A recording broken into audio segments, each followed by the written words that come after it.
The hearing will come to order, and the purpose of this hearing is to examine the current state of conflict in Sudan, including very pervasive reports of atrocities against civilians, and to evaluate U.S. policy options to bring the fighting to an end.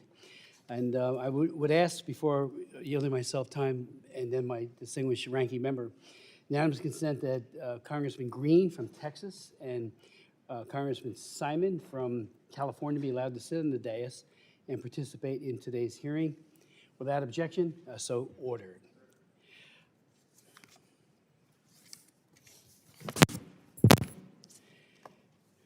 Good afternoon, and I do thank our distinguished witness from the State Department for his flexibility and my ranking member. We do have a series of votes coming up which will take up about an hour and a half or more, so thank you for the flexibility. Last week, I had the honor of attending President Trump's convening of two African leaders to bring an end to the decades of bloodshed and war in Eastern Congo. It is through the President's leadership and his distinguished Secretary of State and the tireless efforts of other members of the staff that the leaders were able to sign an historic accord, the Washington Accords for Peace and Prosperity, the gravity of which we hope will result in a lasting and sustainable peace between Rwanda and the DRC. Yes, there have already been some setbacks, but it is a well-meaning and I think a well-articulated effort. And again, being at that siren ceremony, I've worked on the DR Congo issue for 3 decades, and I almost couldn't believe that this was happening as it did last week. The President is a man of peace, peace through strength, and I am encouraged by his focus on engagement on Sudan. Sudan is under the darkest clouds, a catastrophe that has for far too long been met with paralysis by the international community. The people of Sudan have been subjected to unbearable pain, suffering, and loss of life, and even slavery for decades. 3 decades ago, in 1996, I chaired a hearing on the scourge of slavery in Sudan and in Mauritania, where we heard testimony that absolutely chilled our souls. I went to Khartoum in August of 2005 and met with President Omar al-Bashir and other government officials to press for an end to the genocide in Darfur. The meeting was necessarily contentious. Bashir denied any wrongdoing or complicity in the Darfur genocide. In 2009, however, Bashir was charged by the ICC with committing war crimes and crimes against humanity. And in 2010, he was the first person ever charged for the crime of genocide. After meetings with Bashir and other government officials, my staff director, Greg Simpkins, and I visited 2 refugee camps in Darfur, Kama Camp, and stayed overnight in another, Mukjar, an experience that profoundly motivated me to do more, and others to do more, to end the mass violence. When our helicopter landed at the remote Mukjar camp, thousands of women and children danced and clapped and sang beautiful traditional African songs.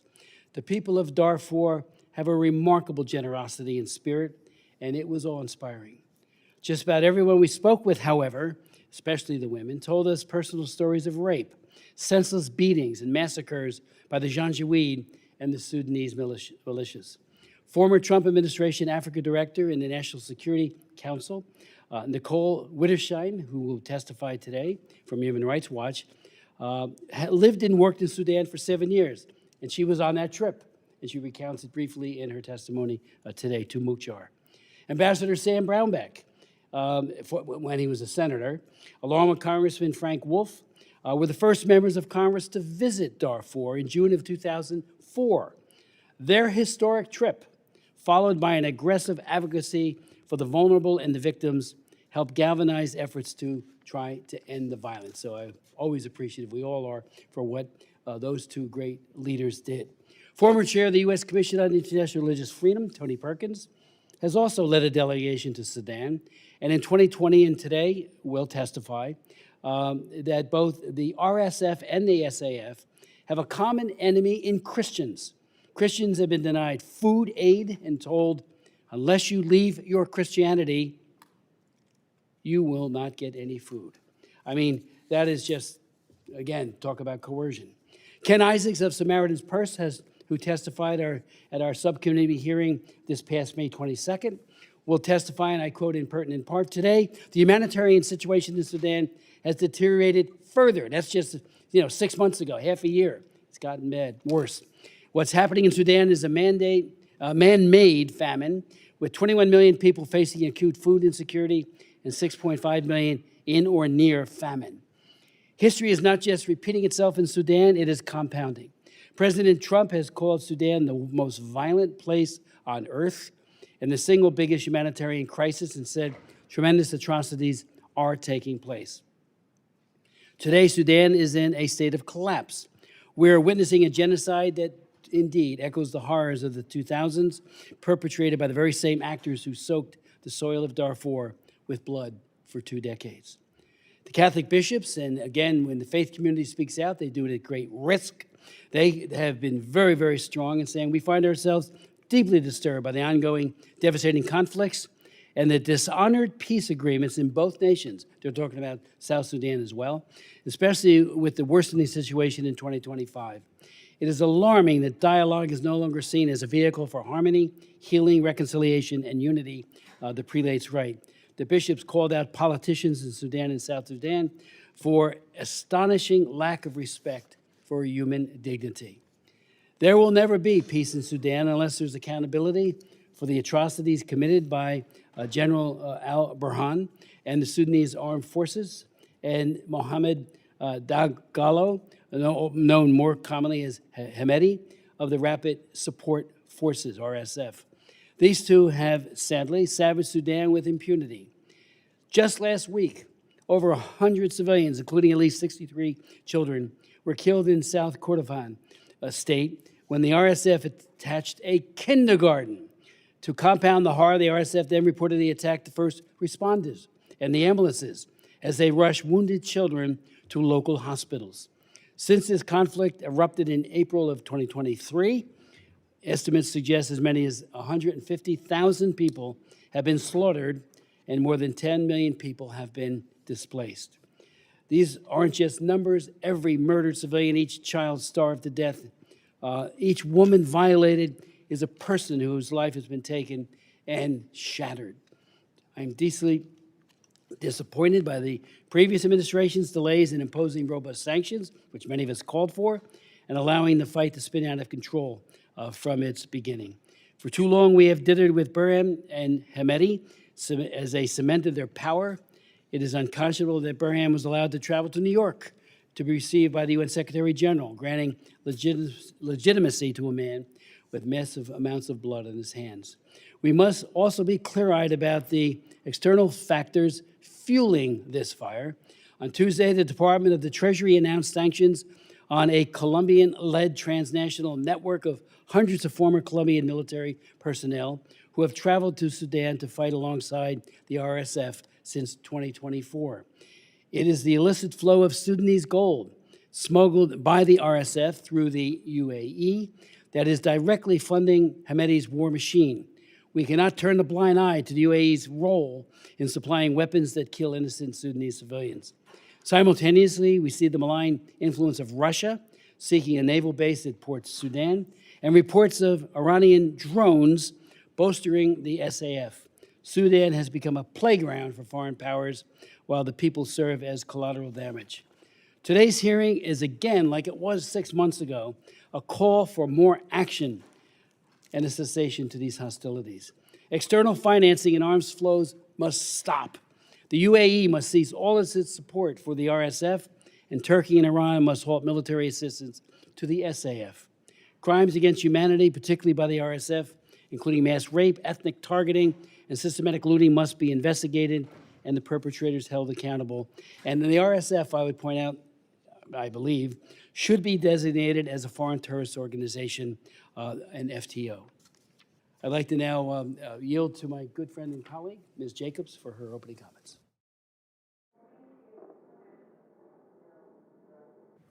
Thank you so much, Mr. Chairman, and thank you to all of our witnesses who are coming today. I'm glad that we're holding the second hearing this year on Sudan to bring attention to the ongoing catastrophe. It's been over 2.5 years since the outbreak of war in Sudan. It is now the largest humanitarian internal displacement and food crisis in the world. Nearly 30 million people, 2/3 of Sudan's population, are in dire need of humanitarian assistance, and over 19 million people are facing acute hunger. Famine, which is entirely man-made, is confirmed in El Fasher and Kadugli. More than 13 million Sudanese have been displaced from their homes since the conflict began, including nearly 4 million people forced to flee across Sudan's borders as refugees. And I've seen this firsthand when I traveled to Chad and met with Sudanese refugees last year. Let's be clear. This is a war of choice. The Rapid Support Forces, the Sudanese Armed Forces, and allied militias have waged this war, committing war crimes and holding the Sudanese people captive for their own selfish interests. SAF continues to indiscriminately bomb civilians, while the RSF inflicts the second genocide in 20 years in Darfur. And their external backers, particularly the UAE with their support to the RSF, in addition to Egypt, Turkey, Saudi Arabia, Iran, and Russia, have turned this war into a regional proxy war by supporting and arming either side, risking further regional destabilization. The crisis has deepened over the past 2 months as the RSF overtook El Fasher, and the world only knew from the satellite images that showed destroyed neighborhoods, blood-soaked grounds, and mass graves. Children have fled El Fasher without their parents, and reports include accounts of widespread slaughter and rape by the RSF. But the real tragedy is that the international community saw this coming, and now experts are predicting the same fate in South Kordofan. So I welcome President Trump's newfound and long overdue attention to this crisis after months of neglect. However, I'm concerned that many of the administration's actions have not only set themselves up to fail, but also worsened the suffering of the Sudanese people. Earlier this year, Secretary Rubio cut millions of dollars in assistance to Sudan as part of President Trump's sham foreign assistance review and illegal dismantling of USAID. For example, USAID was previously supporting the heroic efforts of the Sudanese emergency response rooms to open community kitchens and provide basic meals to Sudanese civilians throughout the country. These kitchens are uniquely situated to assist communities cheaper and faster than traditional NGOs, which is why the Biden administration started funding them. But the Trump administration cut all funding for these kitchens, forcing nearly 80% of all ERR activities to stop and affecting over 1,460 community kitchens operating across Sudan, cutting off vulnerable Sudanese civilians from life-saving food assistance. Today, nearly 250 kitchens remain closed, and 315 kitchens can only provide one meal a day. And that is just one example of the administration's counterproductive actions. The Trump administration shut down the Conflict and Stabilization Operations Bureau, which had critical conflict expertise in Sudan that could have supported the administration's peace efforts. And President Trump has failed to name senior positions to lead Africa policy. Almost a year into the administration, there is no nominated person to be Assistant Secretary for the Bureau of African Affairs at the State Department. He has not only failed to appoint an NSC Senior Director for Africa, but has actually combined the Africa and Middle East Directorate, and he has so far refused to nominate a special envoy for Sudan that is required by law. I would sincerely like to believe that the president's peace agenda is real and will result in real peace. But it's hard to believe that when he has at every turn gutted our foreign policy institutions and neglected to dedicate the necessary staff and resources to make peace not just possible, but enduring. Meanwhile, the Sudanese people don't have time to wait. We need immediate action to hold external backers of the RSF and SAF accountable for their crimes and lack of commitment to a ceasefire. The UAE, for example, is the main backer of the RSF and has made it possible for its genocide to take place. At this point, we've all seen the widespread and credible reporting detailing the UAE's funneling of weapons to the RSF and their efforts to hide it. But instead of using the U.S.'s significant leverage to pressure the UAE to stop arming the RSF, the Trump administration blew through Ranking Member Meek's congressional hold in May and approved a $1 billion arms sale. And to be clear, this criticism is not specific to this administration. I was also critical of the Biden administration's unwillingness to hold the UAE accountable.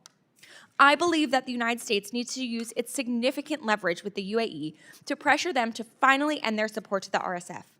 That's why I've introduced the Stand Up for Sudan Act that would do just that, and why I've joined with Ranking Member Meeks as a co-lead of the U.S. Engagement in Sudanese Peace Act, which would cut off arms to any country sending weapons to the RSF or the SAF. And there are so many more meaningful actions this administration can take. For example, despite the deteriorating humanitarian situation across the country, the State Department has not yet set up a disaster assistance response team, commonly known as a DART, to address the crisis. I urge the administration to do this immediately. And while I was glad to see new sanctions designations on Colombian mercenaries that are fighting for the RSF, they do not designate any of the Emirati entities that are funding this scheme, including the Global Security Services Group. I urge the administration to name and sanction these entities. If President Trump is serious about the peace agenda in Sudan, he should reverse the damage that has been done to our critical programs and institutions, invest the necessary resources and staffing, and take tangible actions to help end the war in Sudan and secure a sustainable peace agreement that ends military rule, establishes a civilian government, and provides a clear roadmap to democratic elections. The Sudanese people have suffered enough. It's time for the United States and the international community to step up and focus on bringing an end to this war so the Sudanese people can finally rebuild their country. So I look forward to hearing from Deputy Assistant Secretary Spera on the State Department's plan to realize the President's interest in peace in Sudan, and from our expert panel to hear their recommendations. Thank you, Chairman Smith. I yield back. Thank you.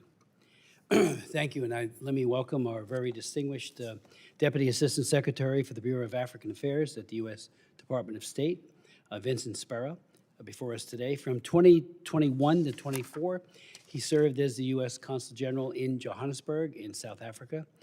His other overseas assignments include serving as Acting Deputy Chief of Mission and Political Economic Consular at the U.S. Embassy in Dar es Salaam, Tanzania, and earlier as a Political Economic and Consular Officer in Mongolia, Canada, and Chad. He has a very distinguished career, and without objection, his full resume will be made a part of the record, but I yield him such time as he may consume. Thank you, Mr. Chairman. Good afternoon, Ranking Member Jacobs, other members of the committee. Really appreciate the invitation to be with you today to address the horrific conflict in Sudan, which of course is well documented, began in April 2023 and has caused the world's worst humanitarian crisis. And the parties' manipulation and obstruction of emergency aid have truly exacerbated the suffering of the Sudanese people.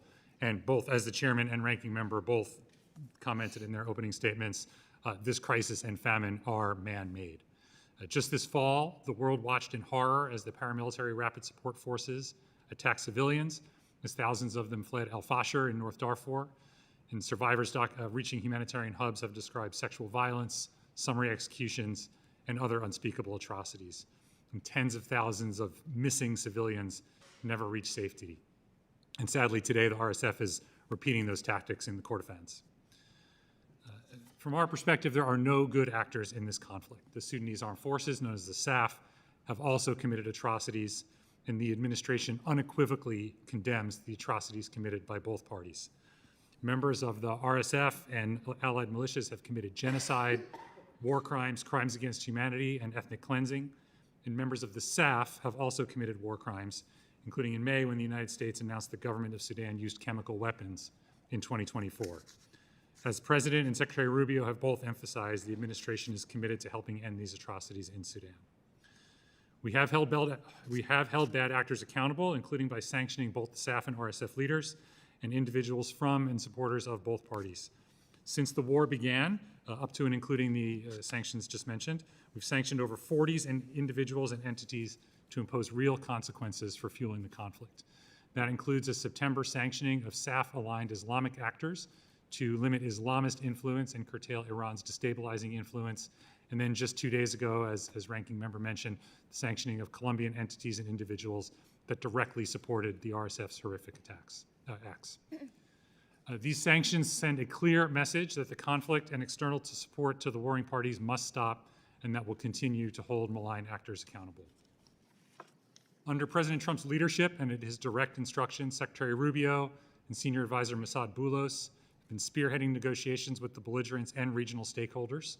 The President is personally driving this effort as we work with the Quad members of Egypt, Saudi Arabia, and the United Arab Emirates, as well as other partners, to facilitate a humanitarian truce and end the external financial and military support fueling the violence. We've put forward a strong text for a humanitarian truce and urged the parties to accept it without any preconditions.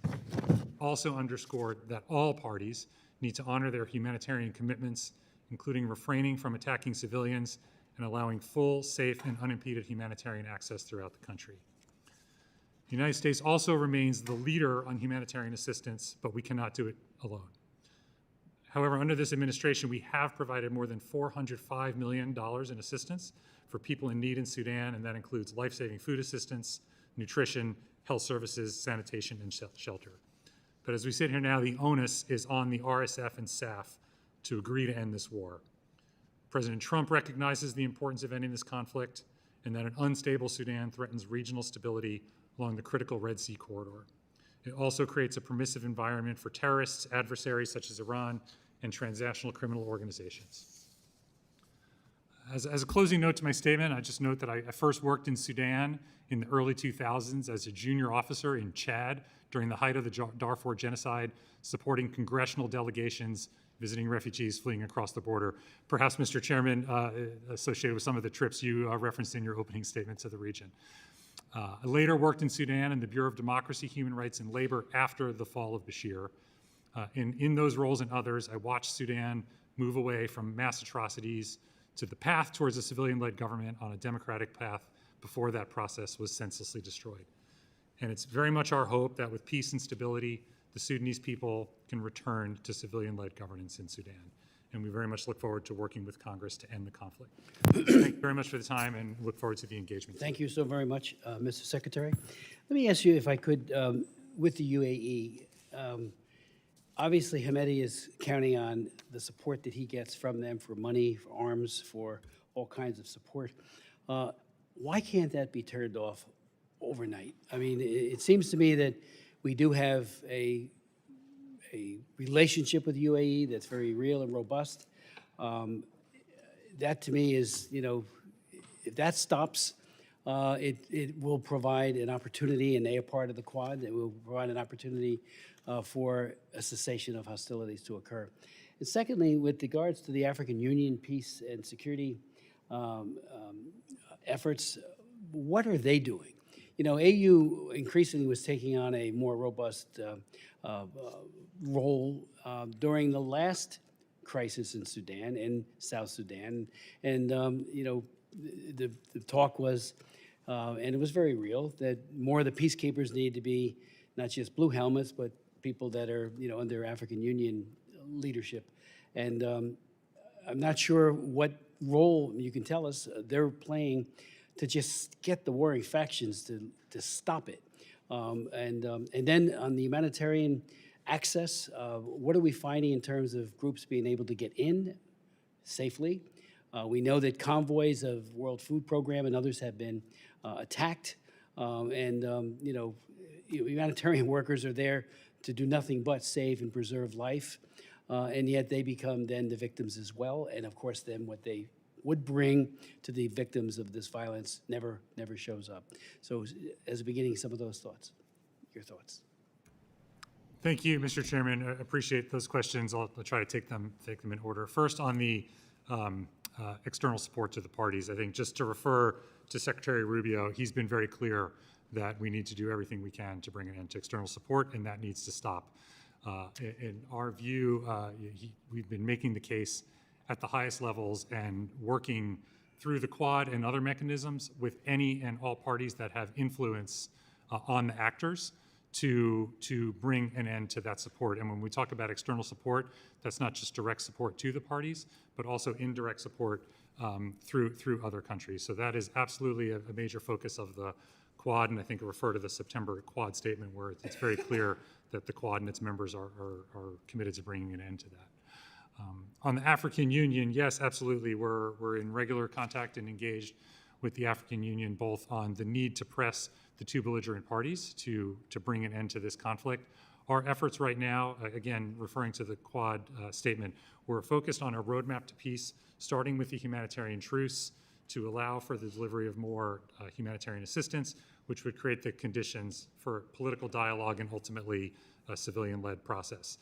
Right now, our strong emphasis is that the parties need to accept that humanitarian truce as the first step along that roadmap. and the African Union, we're working in close contact with them to exert any and all pressure on both the SAF and the RSF to agree to that truce to allow this process to move forward and bring an end to the conflict.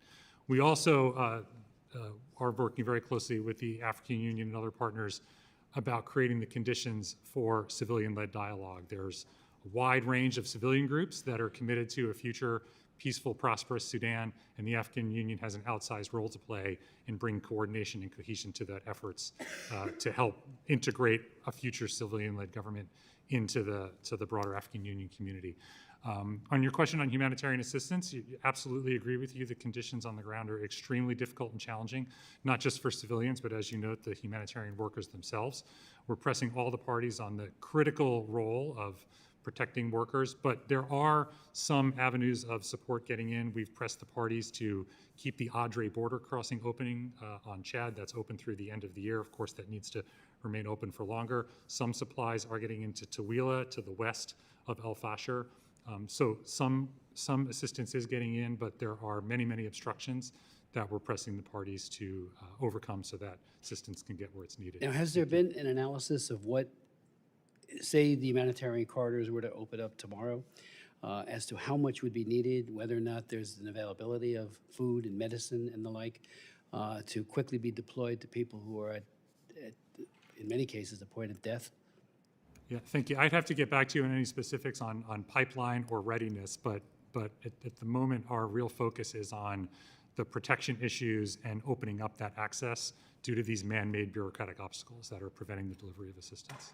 How helpful has been the United Nations in this process, particularly, WFP and some of the other, that's, to me, is one of the best organizations on the planet. Absolutely, especially OCHA. We're in constant contact with OCHA. Tom Fletcher, the undersecretary, the OCHA, the resident coordinator on the ground, to make sure that any diplomatic pressure we're applying on the countries reflects the challenges that the UN agencies and other humanitarian implementers are experiencing on the ground. Okay, I see I'm out of time, but I would just ask one final question and then yield to my colleague. Is this something where the president could pick up the phone and talk to the UAE and say, just stop it? As I said, Mr. Chairman, the external, the role of all the partners in this effort is a major emphasis, and we're exerting all the pressure we can, including through the Quad and other mechanisms. Because I know we have very little influence on Iran and their support for the government, forces, but it seems that we would have a disproportionate ability there to effectuate change. We're very focused on that, as the Secretary said. Thank you. Ms. Jacobs. Thank you, Mr. Chairman. I actually want to follow up on the chairman's questions about external actors, in particular UAE. We've seen over the past 2.5 years many credible reports by the New York Times, the Wall Street Journal, the State Department-funded Sudan Conflict Observatory, France 24, Reuters, Amnesty International, and the UN panel of experts, and our own intelligence, that the UAE is sending weapons to the RSF and continues to do so. I would like to ask unanimous consent to enter into the record one of the most recent reports, a Wall Street Journal article, How UAE Arms Bolstered a Sudanese Militia Accused of Genocide. Thank you.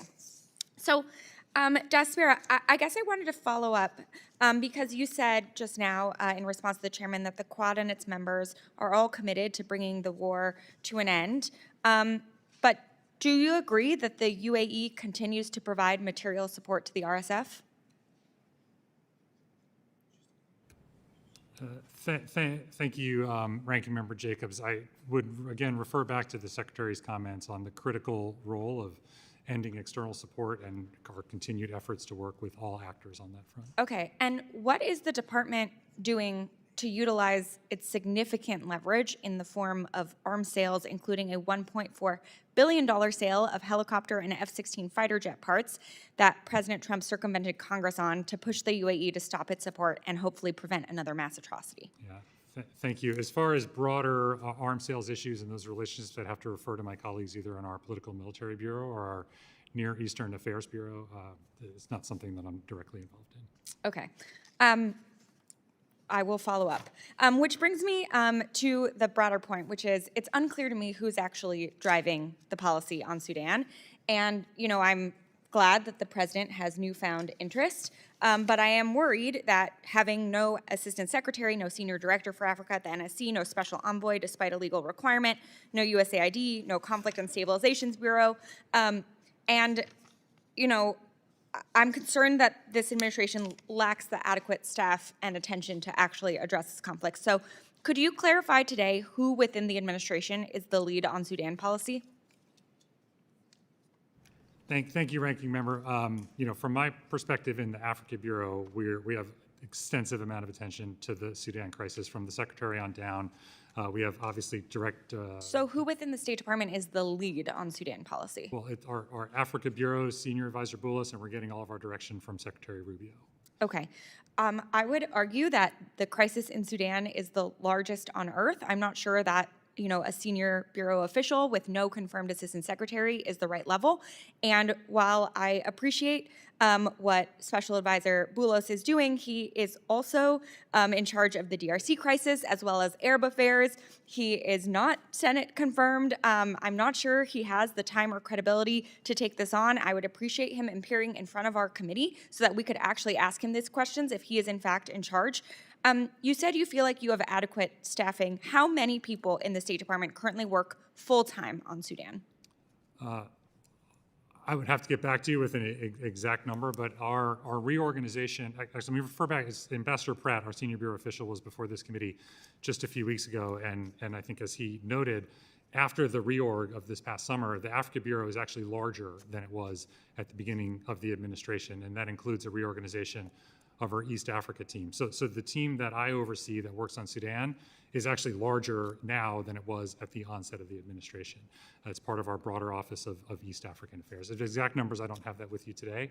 I would also say, back to your comments earlier about Senior Advisor Boulos and Secretary Rubio, the relationships that they have forged and we have forged across the interagency really do reflect a whole of government effort, and the clear direction from the White House and the 7th floor of the State Department are really rallying a lot of that support to ensure that we're dedicating all of our attention to the Sudan crisis. Great, then I will look forward to having Senior Advisor Boulos in front of this committee so we can ask him our questions.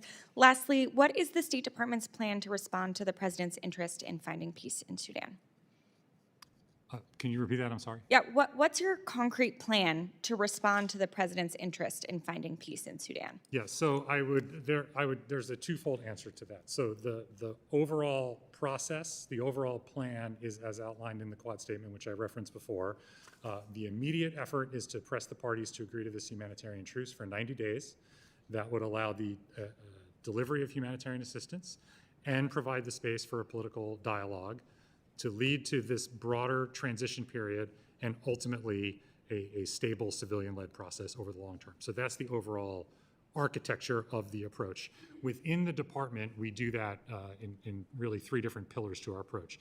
There's direct engagement with the belligerents to press them on all of these fronts on the humanitarian truce, as well as having that dialogue on the way forward. There's engagement with any and all parties that have influence on those actors. Yes, the Quad, but also others, including, as referenced earlier, the UAE, European countries, other countries, and neighboring countries are critical to this effort. And then third is the longer-term effort to bring some cohesion and coordination to the civilian-led effort. So there's the broad path to peace, undergirded by our 3-pronged approach with the belligerents, with external influencers, and to create the conditions for a civilian process. So those two nest together. Thank you. You know, I'm concerned that despite that announcement being made on September 12th, it's been nearly 3 months and we have no humanitarian truce. So I appreciate all the work you all are doing, but I think it's clear we need to be doing more to stop this bloodshed. Thank you. The chair recognizes Mr. Olszewski. Thank you very much, Chairman Smith. Thanks to our ranking member, Jacobs.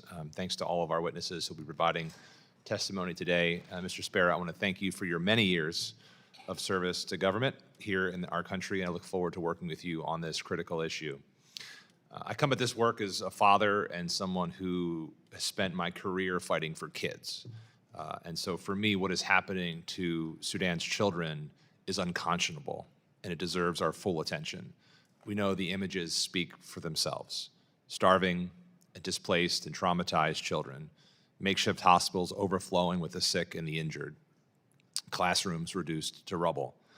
Every parent understands the fear of being unable to protect your child. For families in Sudan, this is now, unfortunately, their daily reality. Even places that should offer refuge, like schools and hospitals, have turned into battlegrounds. A recent drone strike on a kindergarten in South Kordofan that killed dozens of children, a drone strike on a school in Kumo that killed school students, and the evidence of mass killings at a children's hospital in El Fashour are just a few of many examples of how children are being explicitly targeted.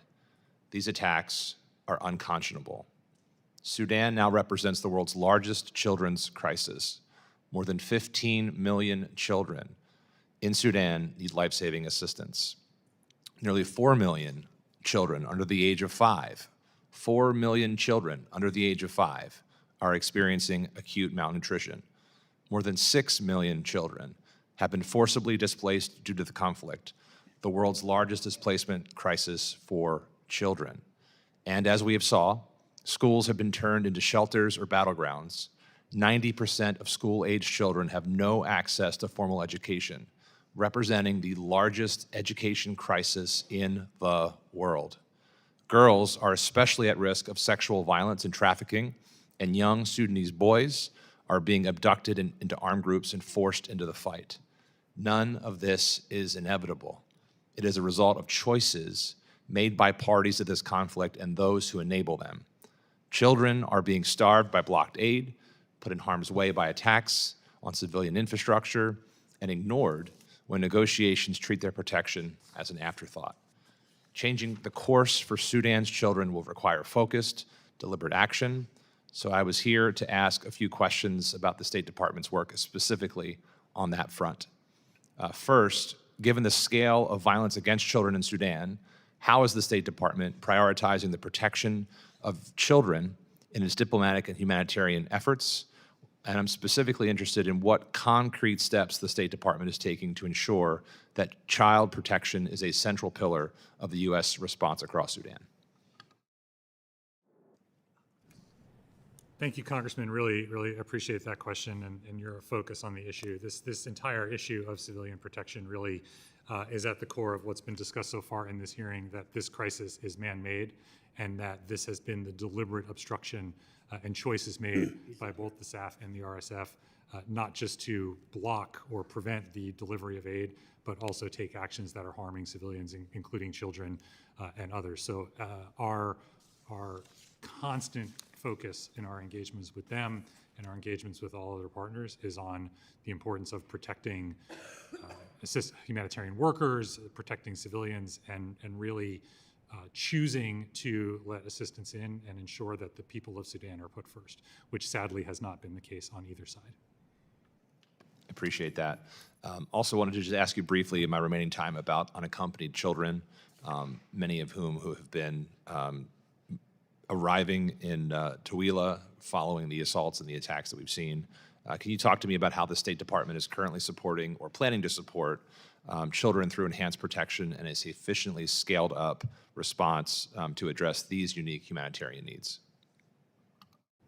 Thank you, Congressman. As I mentioned in my previous answer, we're in constant contact with humanitarian assistance providers, the UN assistance agencies, as well as direct humanitarian assistance providers, to ensure that we have an understanding both of the level of need that we can provide as well as other partners can provide, but also the conditions that are preventing them from delivering the necessary assistance.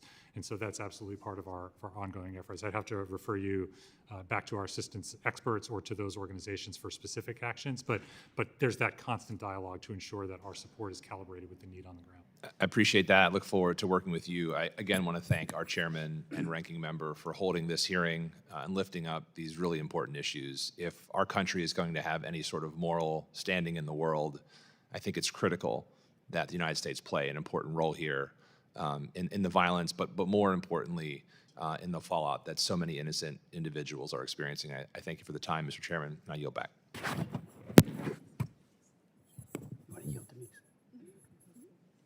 Okay. Chair recognizes Mr. Meeks. Oh. Okay. Chair recognizes Ms. Sherfilis McCormick. Thank you, Mr. Chair, Ranking Member, for having this, this important hearing today, and thank you, Deputy Assistant Secretary, for being here. Over just the past week, we've seen more than 100 children killed in school and attacks targeting South Sudan's economic life. Further evidence of the accelerating atrocities in Sudan. President Trump has repeatedly stated that ending this conflict is essential, not only to halting bloodshed, but to safeguarding the U.S. national security as an unstable Sudan threatens the Red Sea corridor, creates space for terrorist networks, and open doors for malign actors such as Iran, and disrupts regional economic and humanitarian system. Given the resolving this crisis will require a combined effort, enforcing ceasefire, large-scale humanitarian relief, and support for civil society. What specific steps has the Trump administration currently taking for these first two components? Now, you've answered this question a few times, so I'm going to cut to the chase. I think we all have the same concern when it comes to children and actually the strategy behind it. But I guess the biggest concern that we also have is that the FY26 was supposed to be cut, the funding for humanitarian aid. Has that been reconsidered? And if it has been reconsidered, what does that actually look like right now? Thank you, Representative. Certainly appreciate the interest in and focus on humanitarian assistance. I think when we look at the humanitarian crisis, looking at this year alone, as I said, we remain the #1 provider, the top bilateral donor to the crisis in Sudan at some $405 million this year. And yes, there are huge needs in Sudan. I don't mean to understate that at all, but the central part of the challenge right now are access issues and obstruction issues on part of both parties. And so, yes, there are discussions to be had and will continue to be had in engagement with Congress on levels and the way forward. But so much of our attention right now is on this truce, but then more broadly, pressing the parties on letting the assistance in, protecting workers and protecting civilians, because the man-made element of this is just as important as the levels of aid that are being provided. So we would love to support those efforts because this is such a huge issue, but without us knowing the funding amounts and what you need to actually make this successful, it makes it difficult for us to have supporting legislation. So as you come to that place where you're looking at funding levels, and we hope you're reconsidering them, we would love to hear more so we can support it, because I think ending this atrocity is our #1 priority because it's been going on for too long. And in addition, do you think, or do you have any recommendations as of right now, how we can support this effort? In what context? I mean, bringing it, let me just say, a hearing like this is, I think, very important. We have done a lot on our end to elevate the level of attention, including the president speaking out on this just a few weeks ago. We have been, through our role in the UN Security Council, working with other council members to bring attention through nearly bi-weekly council sessions or statements on the crisis. And in hearings like this and other calls and pressure on the parties to choose to bring an end to the conflict, I think are critical. So more eyes and more voices are needed to call attention to this and show the parties that the way forward is through the roadmap that we've outlined through the Quad Statement. Well, thank you so much, and we hope that we can give more attention to the humanitarian crisis, and we can allocate as many funds that are actually necessary. Thank you. I yield back. Thank you. I'd like to recognize the ranking member, Mr. Meeks. Thank you, Chairman Smith and Ranking Member Jacobs, for holding this very important hearing today. And I want to thank our witness here, First Deputy Assistant Secretary Spera, and for those who are on the second panel, we appreciate your work and your advocacy. And I think that the attention that this hearing, I would hope, the press was in here and everyone else was covering it, because the largest humanitarian crises in the world is taking place right now in Sudan. The Rapid Support Forces, the Sudanese Armed Forces, and various allied militias are responsible for inflicting heinous violence on the Sudanese people. They have destroyed a nation's hopes for the future, and in the pursuit of they are in pursuit of corrupt wealth and power. The United States has a long history of supporting the Sudanese people. And I recall when Omar al-Bashar's regime enabled genocide in Darfur 2 decades ago, We had more of outrage, more noise. Thousands of Americans rallied on the National Mall here in Washington, D.C. Celebrities highlighted the injustices at every turn. And Congress passed actual legislation to increase sanctions, support human rights, and bolster peacekeeping. I don't see that urgency today. And I believe we cannot allow this to be a forgotten conflict. In fact, I can recall myself and a number of members of Congress going to Darfur and confronting al-Bashir directly.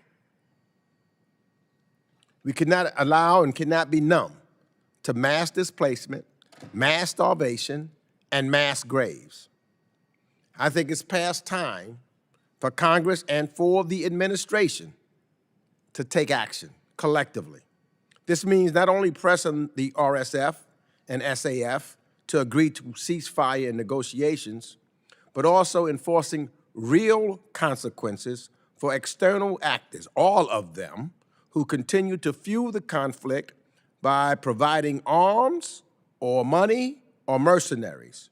And without these external resources, both sides would be unable to continue killing civilians and committing mass atrocities in their push to take total control of Sudan. Let me be clear. This brutal war could end tomorrow if the parties fueling this conflict ended their support. And there's a number of them that are doing it. And I'm talking about all the parties need to be held accountable. And the pressure that the United States and our partners should be applying right now. Instead of, what I see, and I don't know the active involvement in how we are pushing the Quad with diplomats, not just cutting deals and trying to see, where we get some resources or some minerals or something of that nature, and not trying to just get a title to try to get an award or something of that nature.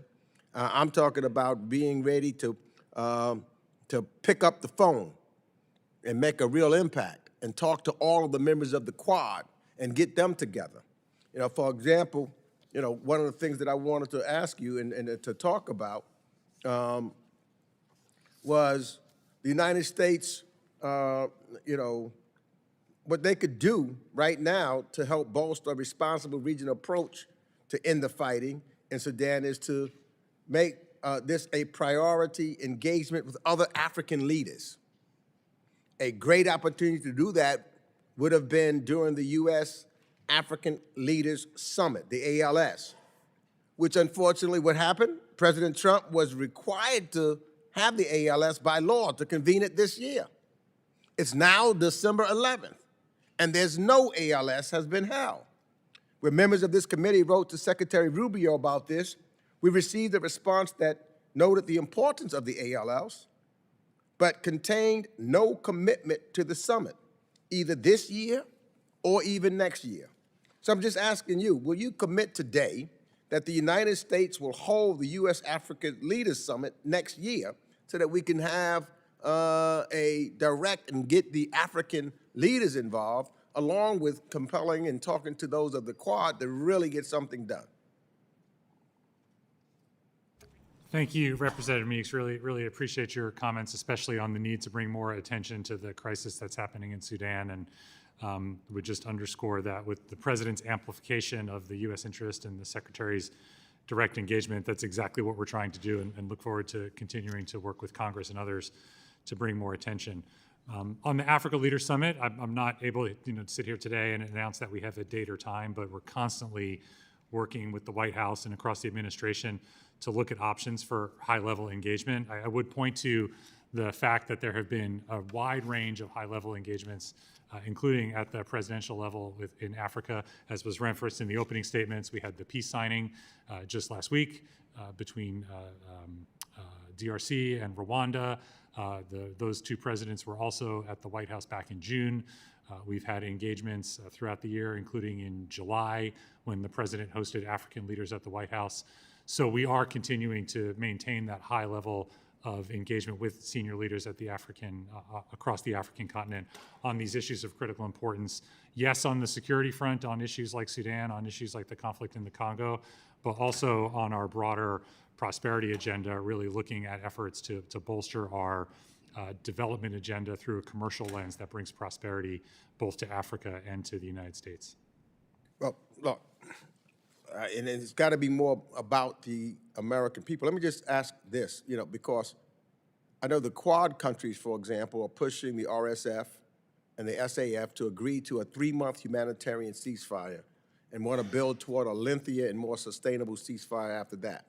But so far, the RSF has agreed in theory to a humanitarian ceasefire, but clearly that's not serious because the militia has continued to launch brutal attacks on civilians in Darfur and in the Kordofan region, and the ASF has rebuffed the humanitarian ceasefire altogether. Now, I just want to find out what's the U.S.'s approach to this, to gathering and making sure that these ceasefires hold, and how are they working with the Quad? In fact, can you tell us, in achieving peace in Sudan, how has it changed, if it has, since President Trump announced that Sudan would become a priority, if it is a priority? Thank you, Representative. Completely agree. The onus is on the parties to take action, and the words have been empty. The RSF announcing agreement to a humanitarian truce, exactly as you say, they have not lived up to that statement, especially with the attacks going on in Kordofan, and then the SAF not agreeing to the truce to begin with. I think what is different and what we have tried to emphasize is that this truce is the first step in a longer-term plan to lead to a peaceful civilian-led Sudan. So this truce is meant to be short-term in nature, to give the space for that political discussion on a transition to happen, while at the same time starting already our efforts to bring the civilian dialogue into a more cohesive structure, so that when that time comes, there is something to transition to. So this is all happening simultaneously, but the first step is that truce, and our efforts are really focused on pressing the parties and anyone with influence on them, Quad members or not, to press them to accept this critical first step to end this man-made crisis. I just want to make sure, and I'm ready to step and work with the administration if we're going to put pressure and work with and put pressure on those that are part of the Quad, whether it's the Egypt or the UAE or Saudi Arabia and us. That's how I think the difference will really happen here. And I've had conversations when various heads of states, both from Saudi Arabia, as well as from the UAE, as well as from Egypt. I'm talking to them and try to pressure them. I would hope that we can work together to make this happen and again, get all of the external parties stopping from giving weapons to the various groups and militias, because that's the only way that we're going to be able to save and help the Sudanese people. I yield back. Thank you, Ranking Member. Before yielding, Ms. Rattlewagon, there is a UN arms embargo. It was just renewed. Hopefully the UN and all of us are trying to enforce that. And I would ask you, I introduced HRES 479 in June, calling for a special envoy, and we all know there would have never been a peace that's now been shattered in Sudan without Senator Danforth, and ditto for Northern Ireland. That happened because of a special envoy as well. So I hope that that's something that would be, done and done soon. Maybe Sam Brownback could do it. I mean, nobody knows this like he does, but we do need someone walking that point. But before you go, I'd like to yield to my good friend and colleague.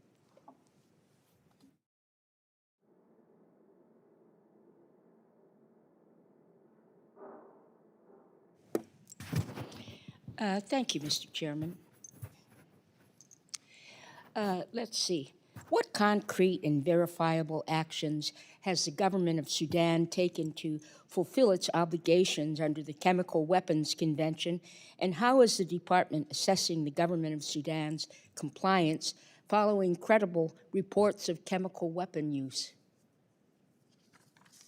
Yeah, thank you. The chemical weapons issue is obviously very serious, given our finding in our announcement that the government of Sudan did use chemical weapons, and we immediately imposed sanctions after that. We've been very clear to the authorities that they need to acknowledge that those violations took place, commit to ceasing to use chemical weapons, and fully cooperate with the Organization for the Prohibition Against Chemical Weapons. We're hoping to see that genuine leadership. It's a press we've made, and we've made very clear that if they don't take those concrete steps, that additional consequences will be imposed. But the call remains on the authorities to take the steps they need to take, and unfortunately, we have not seen them take those steps yet.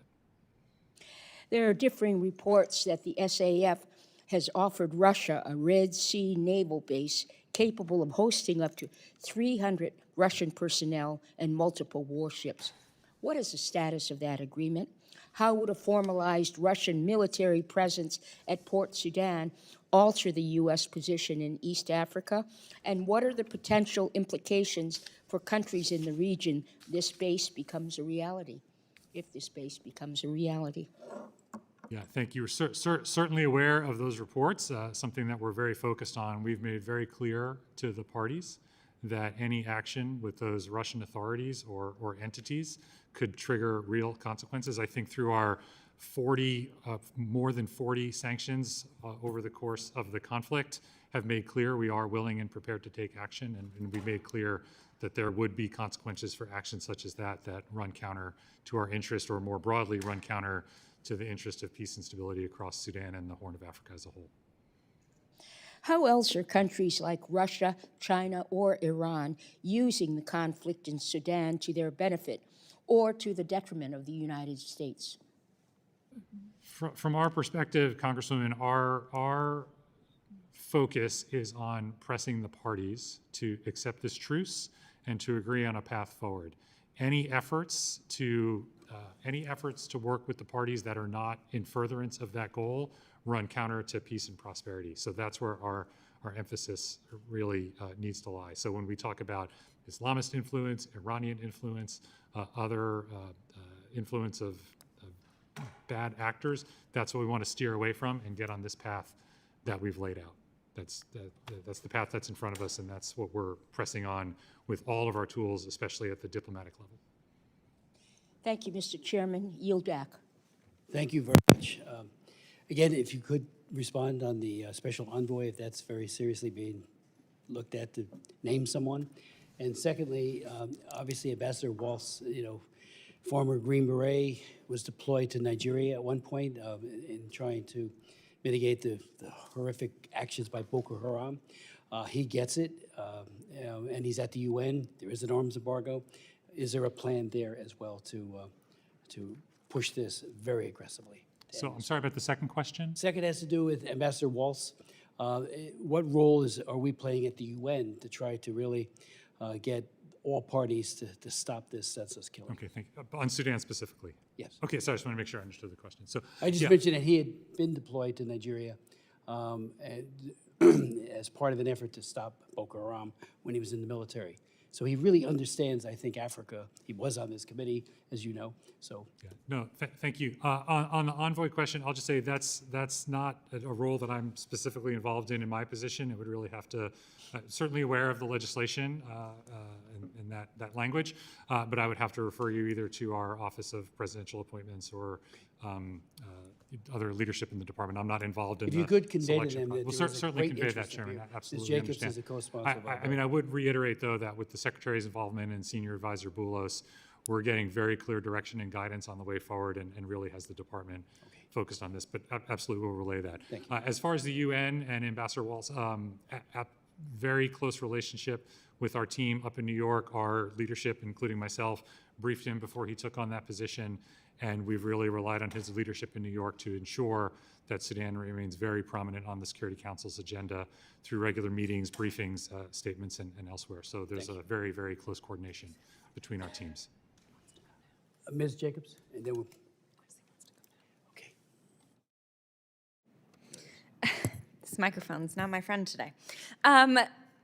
Spera, in the days before El Fasher fell to the RSF, the State Department reportedly hosted indirect talks in Washington among the Quad members and representatives of the SAF and the RSF. Can you tell this committee what the contours of those talks were, and specifically, how did the United States engage with the RSF on its apparent concurrent efforts to overrun El Fasher while its representatives were in Washington? Thank you, Representative Jacobs. As far as specifics of the diplomatic engagement, I mean, I can't really get into details, but we, as part of the strategy I outlined earlier, it's critical that we remain in direct contact with all the I understand that, but knowing what had happened as a result of RSF attacks on the Zamzam displaced persons camp and previously in the city of El Geneina, were there any consequences discussed for the potential fall of El Fasher while you were meeting with RSF representatives? We've been in direct contact with, we've been in contact with all the parties throughout, and absolutely pressing on the need to avoid the humanitarian crisis in El Fasher. So why have there before been and no after. apparent consequences for the RSF in the aftermath of their attack on the city, given the horrific reports that have emerged? And El Fasher specifically, I mean, I would point to the sanctions on the Colombian mercenaries just 2 days ago, but we've taken direct action against the RSF. Its leader is sanctioned. Other members of the RSF have been sanctioned. We've imposed a wide range of consequences throughout the conflict. And on that note, General Hamedi's younger brother, Algoni, was here for those talks. However, I believe he has been designated for sanctions, and he reportedly stayed at the Waldorf Hotel here in D.C. Did the administration grant any special licenses to enable his stay? As far as licenses, I'm not sure what that would refer to. I mean, we engage with all the parties. Well, sanctioned individuals usually are not allowed to stay in the United States at very nice hotels. I mean, I can't speak to the financing or support of his trip. It's not something that we paid for or would have funded or supported directly through financial means. Our effort includes engaging with any and all actors that have an influence on the conflict, including members from from all belligerents to the conflict. And so that's a central part of our effort, is placing that direct pressure on those in positions of authority and influence. Okay, thank you, Mr. Chairman. Thank you, sir. Thank you so very much, Mr. Secretary, and we look forward to any additional responses you might want to provide, and let's work together on trying to stop this bloodshed. Thank you very much, Mr. Chairman, Ranking Member. Really appreciate the attention to this and the opportunity to work with you. Thank you. No, there's no vote yet. We know that Ambassador Sam Brownback does have to, he has an engagement and he can't miss it. So I'd like to invite him to the witness table to present his testimony. And then we will break for votes and come back about 3 o'clock. And I apologize to our other witnesses in advance for that. But Sam, if you wouldn't mind taking the witness table. And thank you, Mr. Secretary, for your testimony and leadership. I can't have everybody there, can I? But Mr. Chairman, thank you very much for accommodating me on this and on the flight that I have. well, we got 1 minute, Ambassador, but if the others could come to the table, and I will introduce them all maybe a little bit later. I just don't want to, no problem. Okay, let me just introduce Sam Brownback, because the vote has not been called yet, and we have 15 minutes once it is. Sam Brownback served as Ambassador at Large for the International Religious Freedom from February of 2018 to January of 2021. He was also governor of Kansas from 2011 to 2018. Prior to that, he represented his home state in the United States Senate, as well as the House of Representatives. He has had every important job you could possibly imagine. While a member of the Senate, he worked actively on the issue of religious freedom in multiple countries, and I said in my opening comments, he was the first to go to Darfur and to raise the ugly specter of what was happening there, and he helped wake up not just the country, but the world, and I thank him for that. Prior to his public service, Ambassador Brownback practiced law and taught ag law at Kansas State University. He got his BS from Kansas State University and JD from the University of Kansas. He is currently serving as co-chair of the International Religious Freedom Summit and chairman of the National Committee on Religious Freedom. Ambassador. Thank you very much, Mr. Chairman, and it's a pleasure to be in front of you. I think you're the most accomplished legislator in the history of the United States. I don't know of anybody that's gotten more bills passed than Chris Smith has. I want to measure that someday and see. And I don't just say that, I say that with great admiration and respect, because they've generally been in this field of taking care of people that are in difficult circumstances. I want to submit my testimony for the record, and I would just like to really speak directly to the members here. This is one of these unusual crises that's actually solvable, and that actually I think each of us can play a role at. When I saw the end of the meeting and the report coming out from when the Saudi Crown Prince was meeting with the president, and the Saudi Crown Prince makes this request to President Trump to end the conflict in Sudan. At first I thought, that's a really kind of an odd request. It seemed like I was struck by why that request, but then I thought, this is one of the phenomenal opportunities we actually have to get at one of these crises that generally just go on for years and years, and this one has, and this was a second round in Darfur again, and Frank Wolf and I had gone in and seen this, and you had seen it, and you're just going, not again. But what we have to do then, and I would say both to you, Chairman Smith and Ranking Member Jacobs, is if you could get behind the effort now and say, we applaud this effort. And Representative Jacobs, if I was in your spot, I'd be saying the same thing you're saying. So I understand what you're saying, and I have no qualms with it, but we actually have a moment here that you could press the president, the head of Saudi Arabia, UAE, Egypt, other players in this, and just say, we have disagreements, but on this, we are all together on ending this conflict. We call on the two warring generals to step together and to end this, and the outside parties to do this, and President Trump to host a meeting in the White House of these warring generals to sign the peace treaty. They've got it outlined. They've got it figured out what it needs to be, and we could get back to a Sudan that we had under the civilian government that had actually thrown out blasphemy and apostasy laws. No other Muslim country in the world has ever done that, and they had done that. And there was this optimism with that civilian government, so we know there's a track here. We know there's a will here. We also know that President Bashir had the radical Muslim elements in that country that hosted Osama bin Laden, so those elements are still there in that country. You got to fight and push back against them, but I would call on the two of you to do an editorial together calling on President Trump to host this meeting in the White House, because if we can, as voices, get behind this effort, and the president's got a great motivation in that the Crown Prince of Saudi Arabia said, I'm going to put $1 trillion into the U.S. economy. And China is courting Saudi Arabia so aggressively to move to buy their oil in Chinese currency rather than in dollars, to move off of the dollar as the world currency. So we've got we personally have a lot at stake to show Saudi Arabia that we're working at this, and we can get it done. I just actually would plead with the two of you to be bipartisan, pushing this, not taking away the criticism you have of other things, because the factual basis is there, but saying, here's a moment. I remember when I got together with a congressman from New Jersey, Don Payne, and we carried that original Darfur resolution, and to get that designated as a genocide, first time it had ever been done, while there was a genocide proceeding. It was going on at that time. And he and I got together on that and got it through. And Secretary Powell signed on, declared it a genocide, and I think it was helpful in ending that. I actually think you guys have a pretty interesting role you could play right now of saying, we disagree on a lot of things.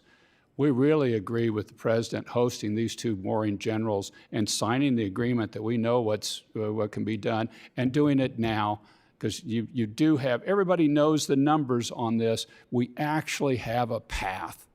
We actually have a path on this one. And I've got more in my testimony, but that's really the point I wanted to make to the two of you. This one's actually this one's actually doable and solvable. Ambassador Brownback, thank you so very much for your leadership, your vision, the fact that we are at a inflection point, a crossroads. If we grab it with both hands and work across the aisle, as you suggest. And, you know, at that point, when you were talking about Darfur, I was Don Payne's ranking member. So it's gone back and forth, but you really led so effectively then and now.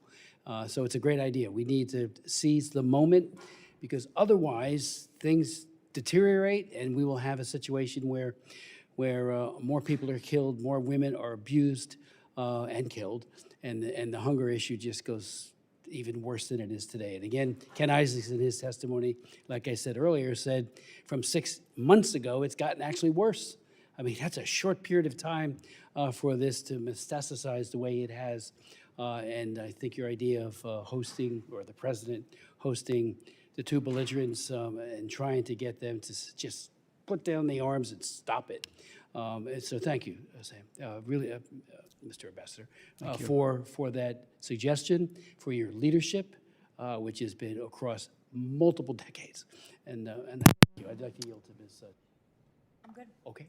We'll follow up on that, and we're only rushed a little bit because the vote has been called, but we'll come right back, and I again apologize to our other distinguished witnesses. We will be in recess for to about 3 o'clock, 3:10 or so, and then we'll reconvene. But again, Ambassador Brownback, Thank you. you're amazing.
The committee will come to order, and again, I apologize to our very distinguished witnesses and guests for the delay because of the votes.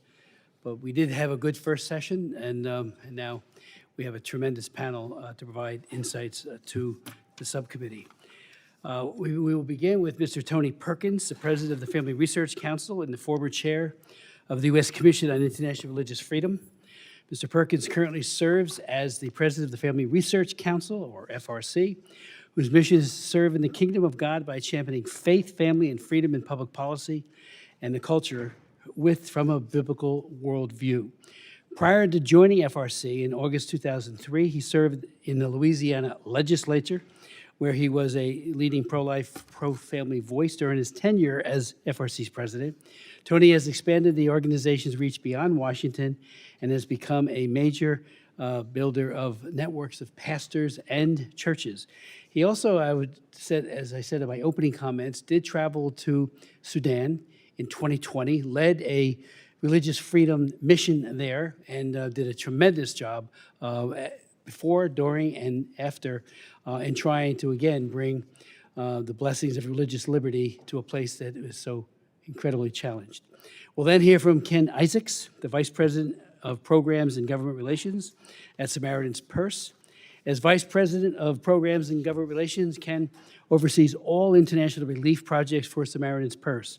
He has more than 35 years of experience in working in the relief and development communities, and his work has taken him to over 150 countries in response to global emergencies resulting from wars, complex crises, famines, and natural disasters. I would point out that I and members of this subcommittee and our staff often ask Ken for insights about what's happening in a given country, the work of Samaritan's Purse, both internationally and domestically, and even during the COVID crisis. I remember we had one of your top docs who contracted COVID and made his way back here and actually survived and persevered, but he came and testified and did a tremendous job coming out of Sierra Leone and Liberia as he did. We'll then hear from Ms. Nicole Widdersheim. Am I getting that right? The Deputy Washington Director at Human Rights Watch with more than 25 years of experience at the intersection of foreign policy, human rights, and national security. She brings a deep expertise in U.S. government processes and extensive field experience in conflict zones and political crises, including Afghanistan, Cote d'Ivoire, South Sudan, and Cambodia. I would also note, as I indicated in my opening comments, she spent 7 years in Sudan, and that's hard work, and thank you for that work under very trying times. And was there when I led a delegation that went to Mukjar, and that was just an amazing experience for me, and I hope it was good for you. But the hope that those people had, which has now been dashed under the current crisis. So, Mr. Perkins, the floor is yours. Thank you, Mr. Chairman, Ranking Member Jacobs, members of the subcommittee. Thank you for the opportunity to testify today. As Chairman Smith mentioned, I served on the U.S. Commission on International Religious Freedom from 2018 to 2022, served as both Vice Chair and Chair, and I currently serve as President of the Family Research Council, where we care deeply about protecting and promoting fundamental human rights. Foremost among those is religious freedom. In Congress, in part because of your leadership, Mr. Chairman, recognize the strategic importance of this principle when Congress enacted the International Religious Freedom Act in 1998.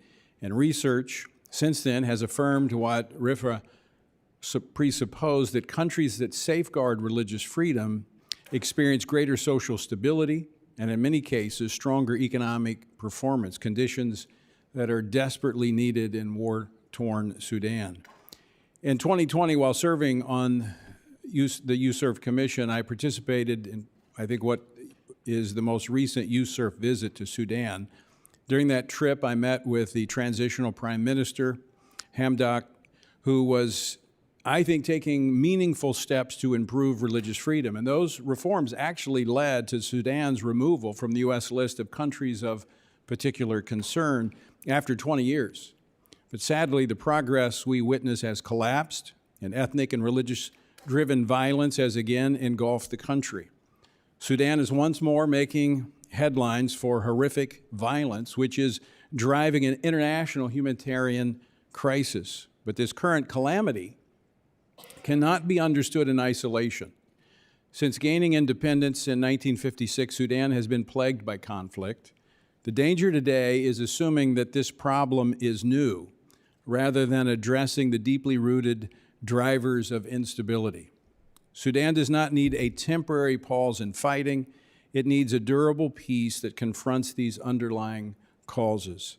While the Rapid Support Forces are rightly condemned for atrocities, both major armed factions bear responsibility for the violence.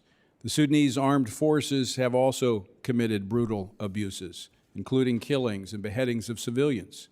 Neither faction represents a credible path toward long-term stability or respect for human rights. Many will recall Omar al-Bashir, who ruled from 1989 to 2019. He created the militias, the predecessors of today's RSF, as instruments of jihadist ethnic cleansing against Christians and African tribes. At that time, the RSF and the SAF, they actually worked together. They only became rivals after the coup that removed al-Bashir. The extremist ideologies and structures that fueled past persecution continue to animate both armed groups today. Although the RSF and the SAF are fighting each other, they share a common hostility toward Christian communities, whom they do not view as fitting their vision for the future of Sudan. Churches have been targeted by both factions. Christians have been denied food, aid, and told, quote, "unless you leave your Christianity, no food for you." They and countless Muslims, Africans, and other vulnerable communities are the true victims of this war. Regional actors are further complicating the conflict. The United Arab Emirates' support for the RSF is well known, but Egypt, Iran, Turkey, and Russia have also sought influence, providing drones, weapons, or economic incentives. Sudan's government recently offered Russia a naval base in Port Sudan, an indicator of the geopolitical stakes. Now, the humanitarian crisis is staggering. Nearly 12 million people are internally displaced, and more than 4 million have already fled the country. Many are now in Chad, Egypt, and South Sudan, nations whose fragile infrastructures cannot sustain this influx. The Nuba Mountains, long vulnerable to both famine and persecution, urgently require aid that is not obstructed nor manipulated by either the SAF or the RSF. Reports indicate that more than 150,000 people have been killed in the conflict over the past few years, and the toll continues to rise. The international community, including the United States, cannot remain passive. Sudan was designated a country of particular concern for religious freedom from 1999 to 2019. After the 2019 transition, meaningful reforms, including the repealing of apostasy laws and improving protections for minorities, led to the removal from the CPC list. Today, however, Sudan has reverted to conditions that meet the statutory criteria for CPC designation under RFRA. The safeguards that once existed have collapsed, and the extremist structures that long persecuted Christians and other minorities are again driving violence. Given this dramatic backsliding, the United States should reimpose the CPC designation and make clear it will remain in place until verifiable improvements in religious freedom and human rights occur. So here are the recommendations. Use the CPC and related IRFA tools to press for human rights and accountability. These designations should inform all U.S. engagement with Sudanese factions and regional actors fueling the conflict. Promote federalism and decentralized governance. The centralized state dominated by one armed group will only perpetuate bloodshed. Empowering regional governance structures is essential for long-term peace. Ensure direct humanitarian access to the Nuba Mountains and other besieged regions. Aid must reach civilians without interference from the SAF and the RSF. And partner with Sudan's churches. I met with many of these religious leaders when I was there. They're very concerned. This is both Muslim, Christian, that are concerned about their communities and willing to engage, and they have credibility. As I close, I just want to offer a reflection drawn from my visit to Sudan. 5 years ago, as I stood in Khartoum at the point where the Blue Nile and the White Nile converge to form the great river that flows north through Africa. Each tributary has its own origin and path, yet they meet, and I stood at the single point that shapes everything downstream. It really is a picture. Sudan stands at such a confluence today. Its troubled history meets a present moment filled with danger, but also with possibility of renewal. What flows from this convergence will determine not only Sudan's future, but also the stability of the entire region. My hope is that the United States will use its diplomatic, humanitarian, and economic tools to help ensure that what flows forward is justice, peace, and genuine freedom for all Sudanese people. Mr. Perkins, thank you so very much for your testimony. Mr. Isaacs.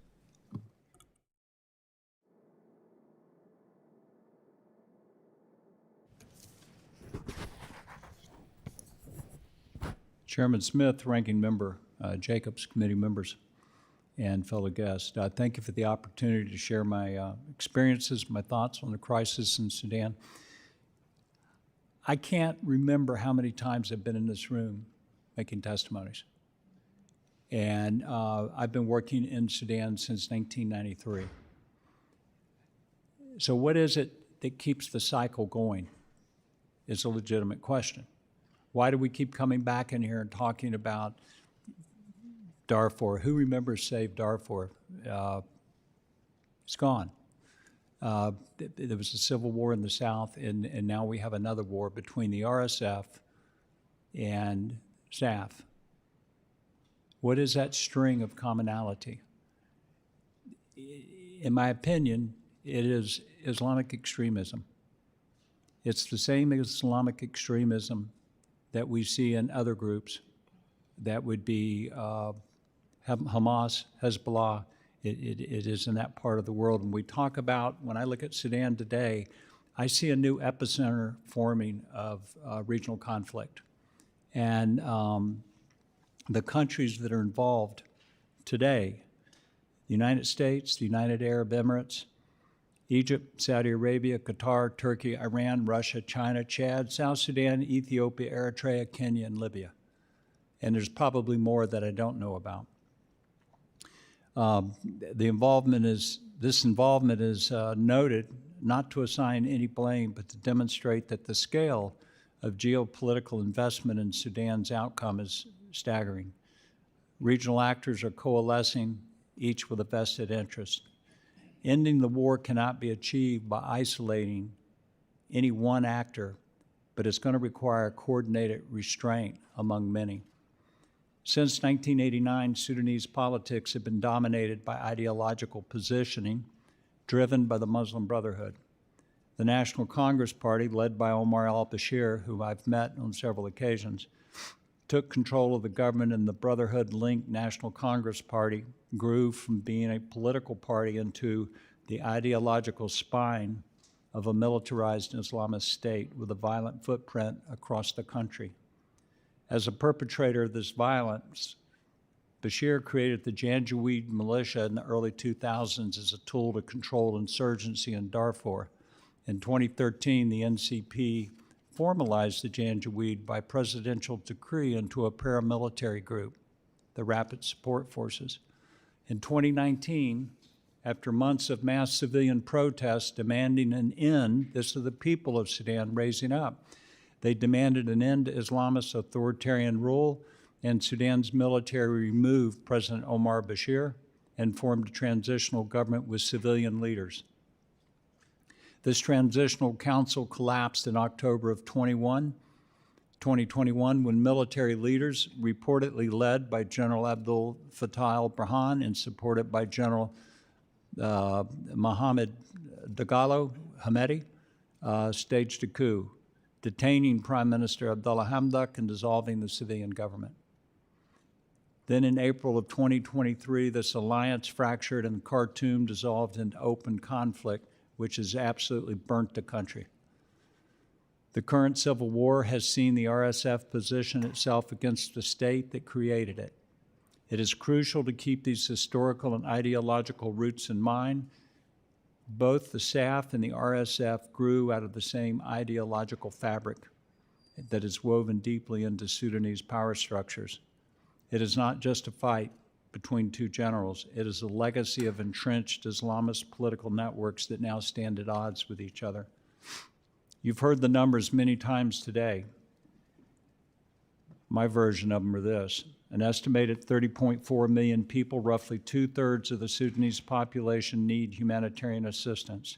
21 million people face acute food insecurity, and 6.5 million are in or near total famine conditions. Famine has been declared in different locations across Sudan 3 separate times over the past 2 years, with the latest declaration occurring in November, this time in El Fasher, in Darfur, and Kadugli in South Kordofan, with 20 additional locations considered at risk of famine. All of this famine talk sounds it's technical, but what it translates into is seeing people dying on the ground because they don't have food. I know these things because Samaritan's Purse has been involved 2 times in 2 years in statistically proving, which is a very exhausting process, that famine has existed, that it meets the benchmarks of famine. Most recently in El Fasher, some reports state that as many as 60,000 people have been brutally murdered. I trust that all of you have seen the videos of these because it's horrific. The country has descended into an intractable war that has no military conclusion except for the continued loss of civilian life. The SAF and the RSF must be compelled to accept a ceasefire. I also want to point out there's a lot of talk today, even coming from me and others, about humanitarian needs. But you cannot solve a political problem with a humanitarian solution. I've learned that in over 35 years of doing this. The first and overriding priority must be to stop the war. The fastest way to accomplish that is to pressure both sides to accept a ceasefire. In order to actualize it, it will require observation by a credible international body. I'm actually thinking of a group of EU monitors and not something like the UN peacekeepers that were in Darfur back when you were there. In order, this body needs the broad political support and the authorities necessary to monitor and to enact enforcement on both sides by the terms of the ceasefire agreement, utilizing political and economic leveraging. The second requirement is humanitarian access. There's been a lot said about that today. Sudan's civilians are not simply caught in the crossfire, they're being starved by the collapse of all of the economic and social mechanisms in their society.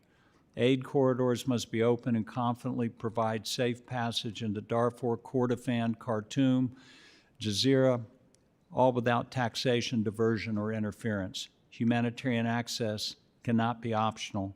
It must be negotiated and guaranteed at the beginning of the ceasefire. Thirdly, a civilian transitional authority must be reconstituted. It cannot be symbolic, and it should be drawn from across Sudan. As Sudanese society is multi-ethnic, a wider civilian body is required for nationhood. Both primary forces in this war emerged from the same security architecture, and I think it's important to remember that. That system fused governance from ideological patronage and armed structures. The people of Sudan want this legacy corrected. That's what they voted for in 2019. Sudan will not move forward if its political identity and security apparatus remain defined by structures born of ideological brutality. Sudan requires a civilian constitutional structure that protects worship while ending the conflation of armed power with religious identity. The state should not use religion to dominate and exclude. A state in which Sudanese may freely worship is only possible if the political authority is accountable to civilians but not to the military command and theological claims. The United States is well served by a clear policy that prevents flirting with the ideological and organizational network from which emerged Al-Qaeda, Hamas, and other armed movements whose destabilizing consequences now reach from Gaza to the Red Sea. President Trump and Secretary of State Rubio are to be applauded for recognizing the dangers of the Muslim Brotherhood and moving to declare them as a foreign terrorist organization. Sudan can be stable and functioning with a civilian constitutional framework where faith is protected and politics are not defined by military force. A stable, functioning Sudan is not a favor to the world, but it is an American interest. A stable Sudan will make America stronger, safer, and more prosperous. I want to thank President Trump and Secretary of State Rubio for paying attention to this matter, and I also want to thank the members of the Quad for their efforts. That includes the United States, the UAE, Saudi Arabia, and Egypt. My last statement is this: this war will not produce a victor. The war must end. Thank you. Thank you so very much, Ken, for your testimony and your leadership. Nicole, the floor is yours.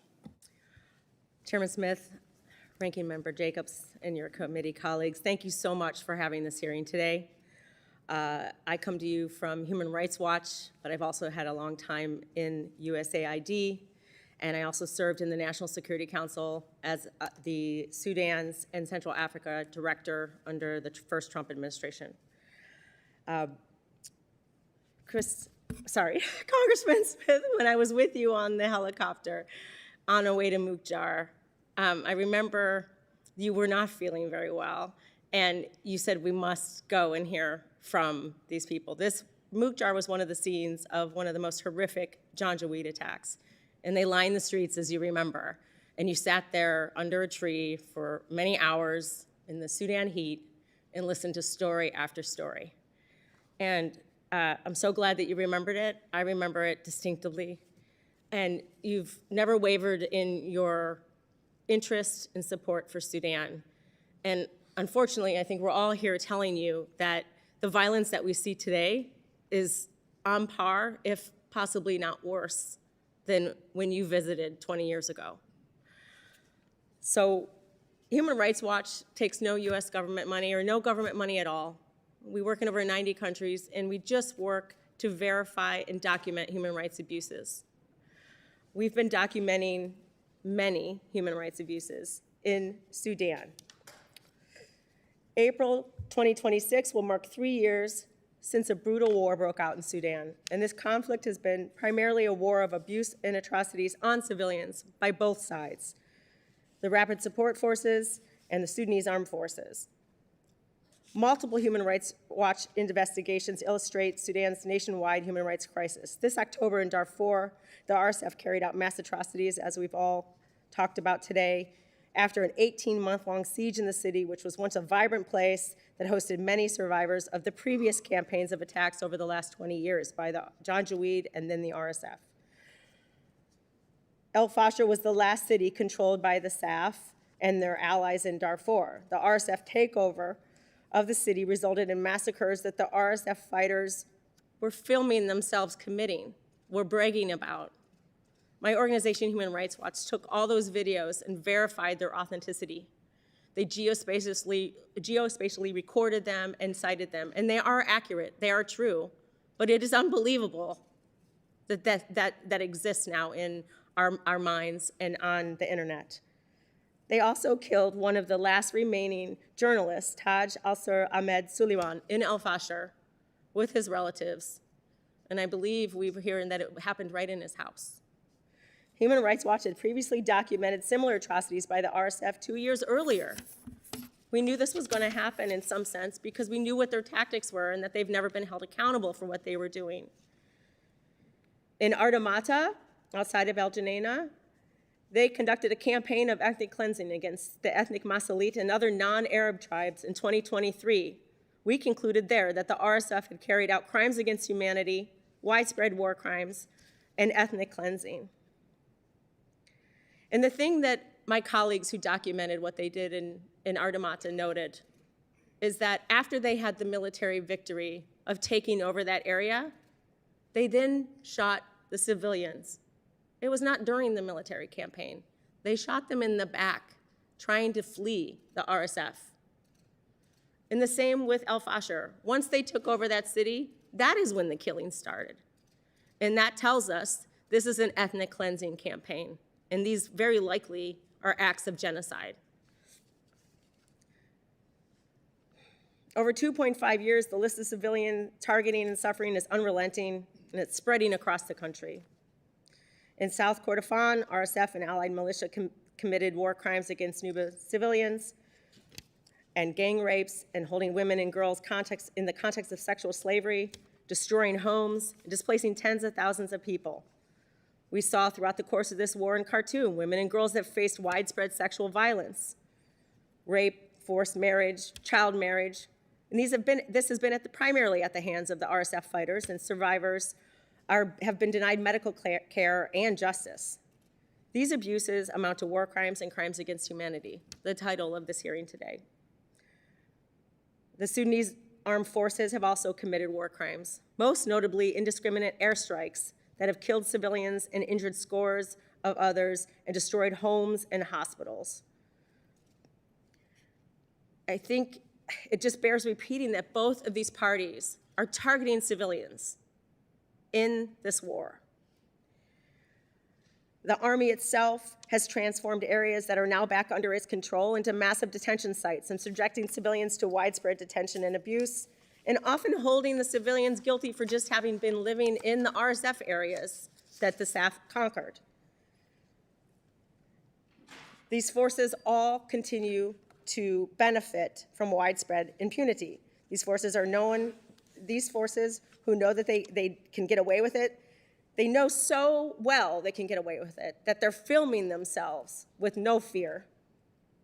Right now, civilians in Kordofan region are being attacked and are at imminent risk of mass atrocities to the level and the volume that we saw in El Fasher just 2 months ago. The international community has failed to listen to the warnings and heed the lessons from the first Darfur genocide in 2005, all the way through to the Janjaweed morphing into the RSF and committing violence act after act in Darfur through to the coup in 2021. We're here to warn you today. We cannot let this level of suffering become normalized. International response to the crisis has been pathetic. Cycles of limited, energized, uncoordinated activities by US government over 2 administrations have produced failed, isolated efforts. The African Union has been both sidelined from diplomatic efforts like the Jeddah process and the current Quad process, which includes US, Egypt, Saudi Arabia, and UAE. And then they've also sat and admired the problem in Addis with meeting after meeting at the Peace and Security Commission. The African Union does have a role to protect civilians and deal with this crisis as well as other multilateral institutions. Nothing has been done notable to date. There's been little communication from our current administration to the human rights community on what is the strategy on Sudan. From the outside, it appears that the US and the Quad do not have a completely clear strategy for stopping the attacks on civilians and stopping the human rights violations on the civilian population.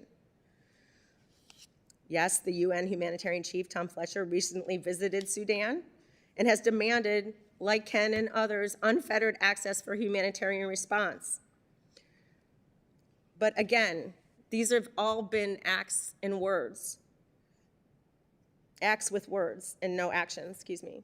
The United States government is a major actor in this situation and can do much more than it has. The US Congress has played a monumental role, often led by yourself, Chairman Smith, in the past, exposing atrocity crimes, elevating the Sudanese civilian voice and survivors' needs, appropriating life-saving assistance, guiding and overseeing the US foreign policy in the country for Republican and Democratic administrations alike. This country, our country, has played the most pivotal role in supporting the Sudanese civilians. But in my 27 years working on Sudan and South Sudan. I have never seen the U.S. government writ large so unengaged on the region. The U.S. is losing its moral credibility in the world and in Sudan. Yes, public condemnation can signal to the perpetrators of these horrible crimes that the U.S. is watching, but social media posts and press releases are simply not enough. There's so much more you can do to help the Sudanese people survive this terrible time and be safe from violence and work towards a fully civilian-led, rights-respecting democratic Sudan, one that they fought for and lost their lives for in 2019.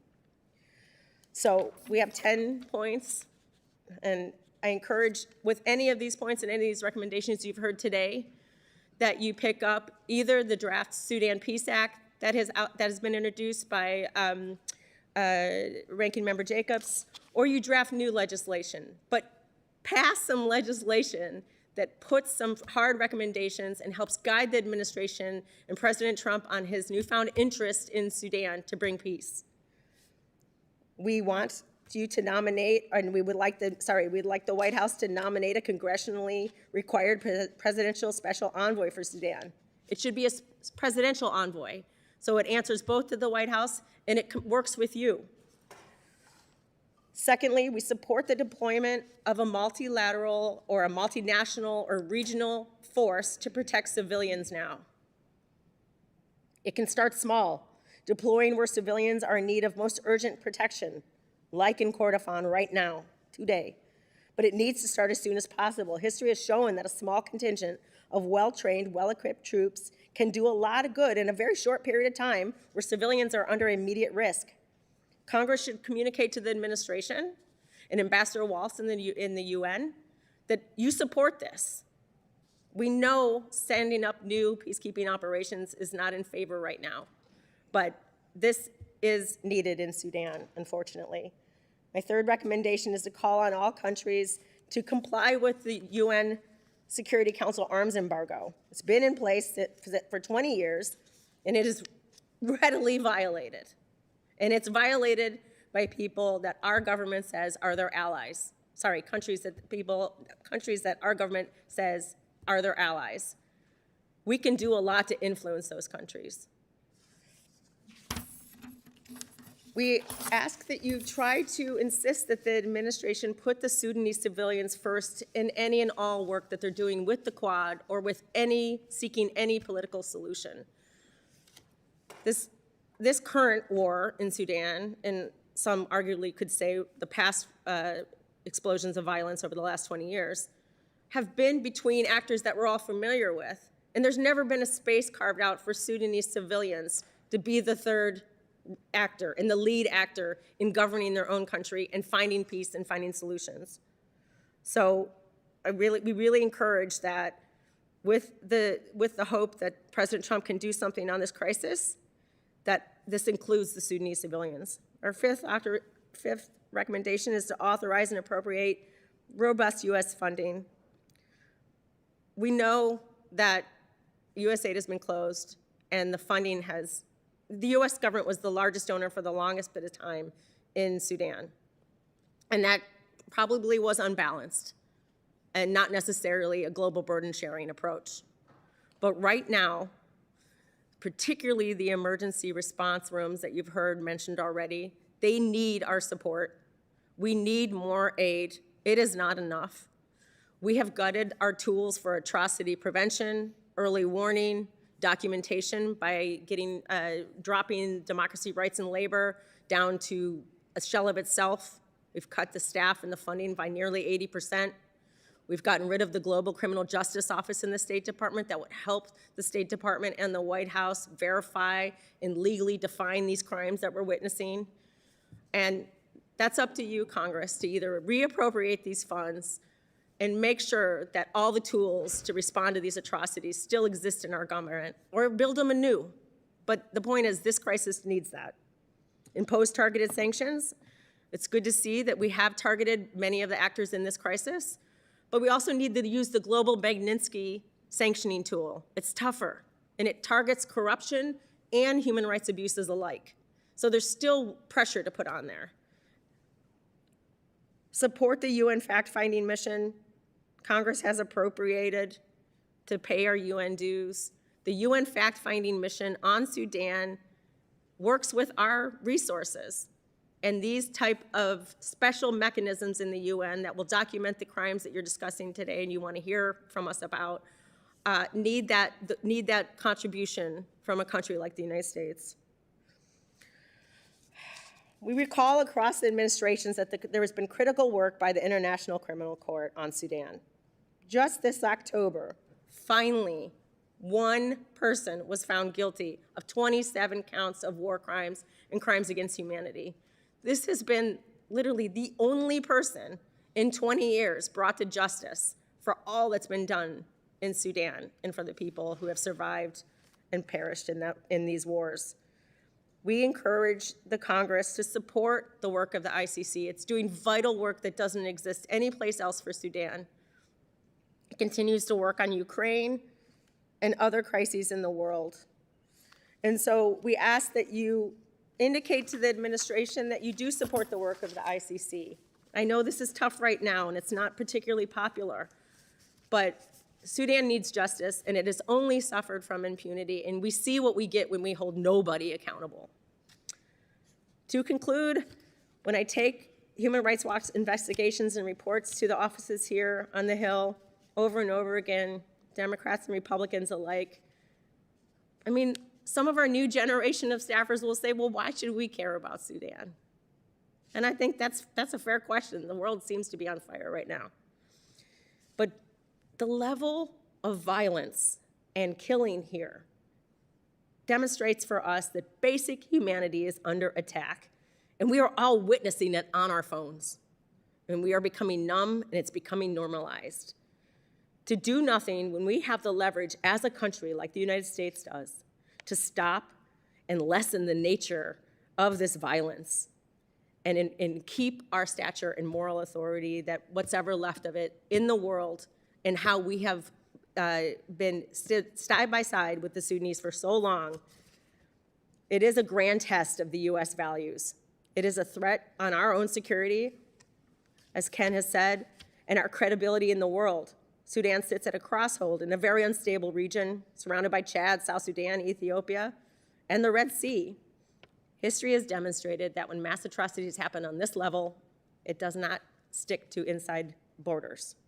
Congress can play a pivotal role ensuring the U.S. government is clear and coordinated and has measures that prioritize the protection of civilians, justice, and humanitarian relief with a concerted engagement and pressure on the parties to the conflict. With this approach, led by Congress and in partnership with the White House and President Trump, you can break the cycle of mass atrocities and help the Sudanese people begin to recover, be safer, and hopefully have a viable chance to govern their own country. Thank you for hearing from us today. Ms. Widdersheim, thank you so much for your testimony, for your extraordinary leadership over the many, many years. You know, on the point, not to belabor the point, but on the point of, you know, why should we care? First and foremost, we're our brothers and sisters keepers. We should love our neighbor as ourselves and go the extra mile when such horrible atrocities are being committed to stop it. But there's also, and Ken Isaacs in his testimony makes this point about, you know, that we are not unaffected. Osama bin Laden was in Khartoum. When I met with the president of Bashir, he made fun and mocked that the United States were offered to the Clinton administration that we take Osama bin Laden. And I even met with Salma Ghosh, who was one of his terrible, terrible people who was known for his torture. And I talked to him because I had to talk to him because he said, you got to talk to, and he was in the next room. And the bottom line was that he was offered. We said no under Clinton, and he went to Afghanistan, he being Osama bin Laden. And I had 37 people in one of my larger towns, in Middletown, killed by 9/11, 750 New Jerseyans, and all the others, World Trade, of course, and right here at the Pentagon, right nearby, and in Pennsylvania. All of that could have been stopped if we had just brought this monster called Osama bin Laden But again, and you also pointed out, Ken, in your statement, which I thought was interesting, that our embassies in Dar es Salaam and Nairobi were bombed, and that was hatched in Khartoum.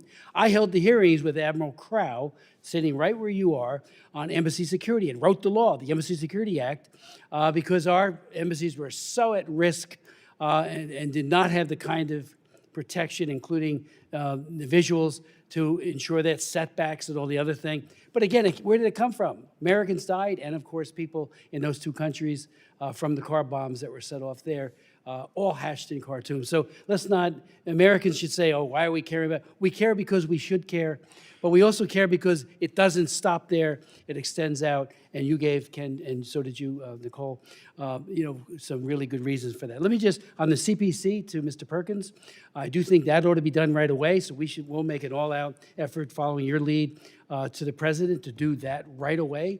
As you pointed out, they had it for 20 years, and then things changed, and that gives an additional set of things that the president can do vis-a-vis Sudan. On the foreign terrorist organization designation for the Hemedti's group, that ought to be done right away to at least have an additional way of finding out where he's getting his funds and weapons. We know UAE is guilty up to their ears with and eyes in providing this. I would hope the president would call the leadership there and say, stop it. There needs to be that kind, in my opinion. Marco Rubio is a tremendous Secretary of State, but go to that next level and say, that's it. Delay is denial. More people will die tomorrow, next day, if this isn't done right away. So my hope is that we will get that high-level focus from the president himself to just do this. Stop it, and you provide all the testimony we need, in this forum, and others are doing it elsewhere to make that case. I did talk to the chairman of the Foreign Ops Committee, Mario Diaz-Balart. I've been talking to him all the time, but I talked to him in between these votes, and he said, they're looking to really, fund to a way that is very, very significant, all these efforts. So that bill has not passed yet, but we've just got to do it.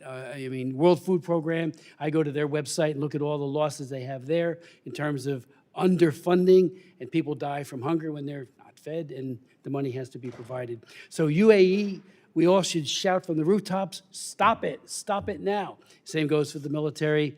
We don't have as much impact on what Iran does as we do with Saudi Arabia. So the Quad, while it seems to be, it's there, it looks good, just like some of the things that happened at the African Union. But when do they, just say, hey, if this was your family that was getting slaughtered and your wife that was being raped, what would you do? You wouldn't stop until it was stopped.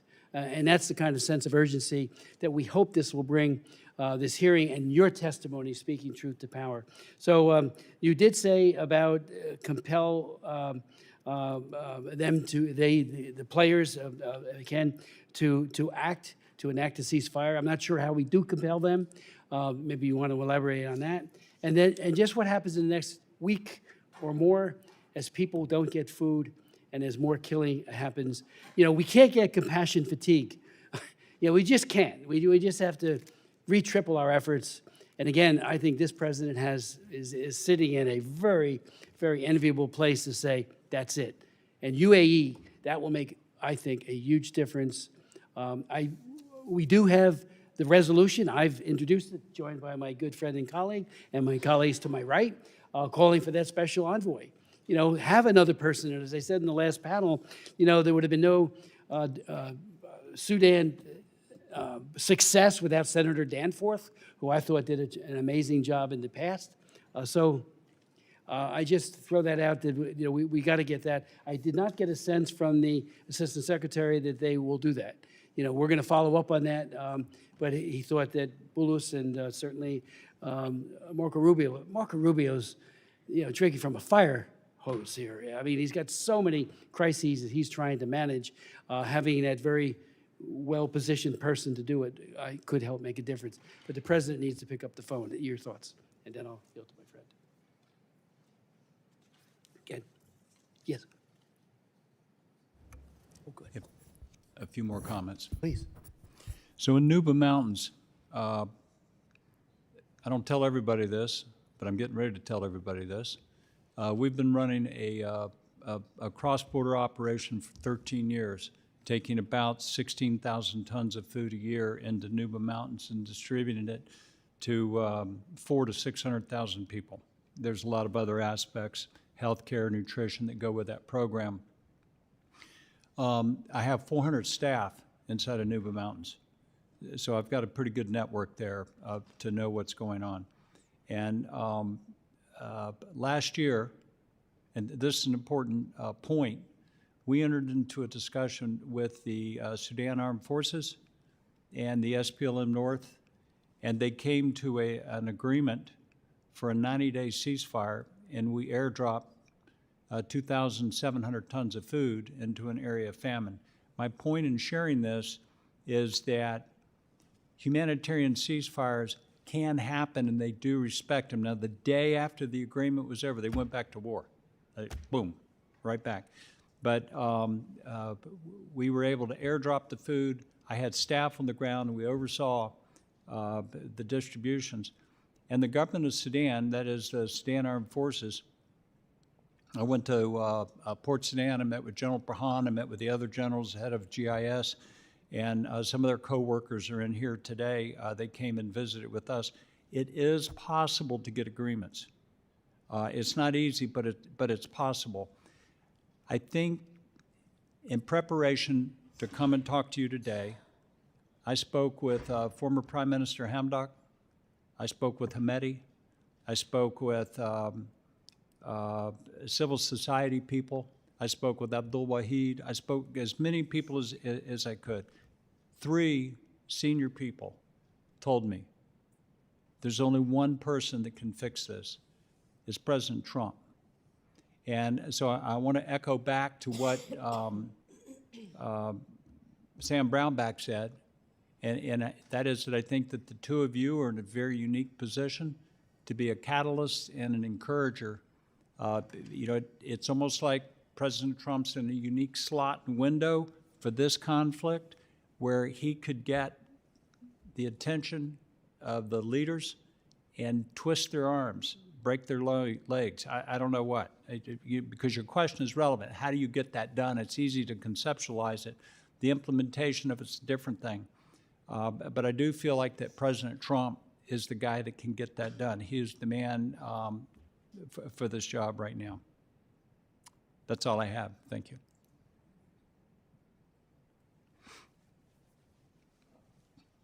I just want to say I've read your 10 points very carefully. I thank you for them.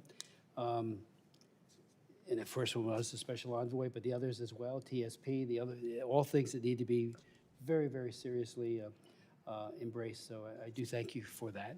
And I was very sick that day. You noticed. I had gotten my yellow fever shot too late, and I had a fever. But thank you. You were there, and it was very, very meaningful. And what it just opened up my eyes like nothing else. Well, thank you, Mr. Chairman. Ms. Widdersheim, I want to start with you. Would you agree that the UAE is in violation of the UN arms embargo by providing weapons to the RSF? So it seems like it's the worst kept diplomatic secret. When we talk to governments, including our own, under the Biden administration and throughout the Western democracies, diplomats tell us all the time, we know what they're doing. My organization continues to try to look into this from an arms perspective in what is being found in Sudan and in amongst the RSF areas, but access is completely cut off. It's cut off for food, it's cut off for humanitarian assistance. But it seems like everybody who could stop the UAE, including the UN, who has noted their involvement in their panel of experts reporting, knows their involvement. So it's like this strange circle of not fully addressing the matter. And when you are watching mass atrocities and genocides unfold, the number one thing that you and it's been part of my work to study this and look at this. The number one thing you must do is you must cut off the resources for the people who are committing the mass atrocities. And that is money, that is arms, and it is people. So we were very encouraged to see the sanctions that were announced yesterday by the Trump administration, or maybe it was the day before, on the Colombian companies that are sending mercenaries. This is a start. It's a good start.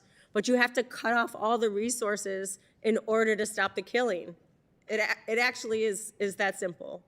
It's simple to say and simple to see the through line. It's not simple to do, apparently. Thank you. And what do you think it would take for the UAE to stop arming the RSF, or at the very least use its significant leverage to get the RSF to stop their atrocities? I mean, the UAE needs to hear from its allies. The United States is in a defense pact with UAE. If Sudan matters to us, we need to use our relationship with that country to get it to stop. And so, you know, I do agree this is a moment in time and an opportunity for this president and this White House to actually exert the full amount of its pressure and use that relationship. These relationships and these alliedships around the world only matter when your allies are doing something you don't like. You have to use those relationships. Thank you. And so I guess just to be a little bit more specific, do you think it's appropriate for the U.S. to be selling weapons to the UAE right now while they continue to support the RSF? My organization hasn't gotten to a definitive decision on that. There is speculation that while U.S. weapons have not been found in Darfur, that weapon sales to UAE is allowing them to displace their old stocks and send those weapons to Darfur. So I think we have to look very carefully at this in order to make sure that no U.S. weapons wind up hurting people in Sudan. Thank you. And now I'd like to turn to the ICC. Earlier this year, Eric Iverson, a decorated U.S. Army veteran who is currently the lead prosecutor in the court's Darfur cases, filed a lawsuit against the Trump administration, arguing that the administration's sanctions against ICC prosecutor Karim Khan prevented him from investigating and prosecuting mass atrocities in Darfur. In response, the Treasury Department granted him a license for his work with the ICC, and Mr. Iverson withdrew his suit. But as you know, this license is specific to him and doesn't cover other U.S. citizens who work for the ICC prosecutor's office or contractors. We've seen reports that sanctions on Khan have substantially impeded ICC investigations. This is despite successive U.S. presidential administrations since the George W. Bush administration, including the Trump administration, expressing support for accountability for atrocity crimes in Darfur. Why are the ICC investigations into atrocity crimes in Darfur important? And could you tell us sort of your assessment of if alternatives exist to the ICC? Sure. So an organization like mine that legally defines and documents these crimes really relies on institutions like the International Criminal Court to bring justice to the victims. The ICC currently has 11 active cases on Sudan. Its mandate was established in 2005, and it extends to now. There is no other entity. Their courts are not functioning inside Sudan. The African Union doesn't offer a viable alternative to the ICC for the crimes being committed in Sudan. There is no other entity that is going to have the chance to bring any justice to the grave and mass crimes in Sudan.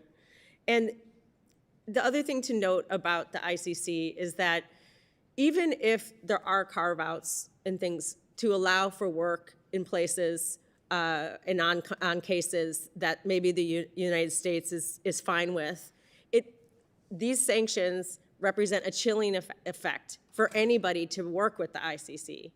Banks, service providers, logistics providers, all these things that you just need to have an entity function. It really does chill its work on Ukraine, on Russia, on Sudan, on Central African Republic, and on Gaza. It's true. So while there's no other entity around, I think the most important thing is that we see 20 years of impunity lead to more mass atrocities. It's that simple. And do you believe that the specific license for Mr. Iverson fixes the chilling problem and other impediments that these sanctions have on the Darfur investigation? I'd like to take that question back to our international justice team because I don't know the ins and outs of what that license covers. I'm sorry to say. No, that's fine. Thank you so much. Thank you, Mr. Chairman. Thank you, and the young lady yields back. And so now I have the opportunity to recognize myself for 5 minutes for questions. So I'm going to start off with you, Mr. Isaacs, and you know, you've worked in over 150 countries to respond to war. You've responded to famine. You've been in some very complex crises. So you're overseeing U.S. humanitarian relief in Darfur, a critical region in Sudan that has currently used and underscored as rife for famine and heavily impacted by the civil war, as you've been talking about. So how would you characterize the conflict's direct effect on Sudan's food security?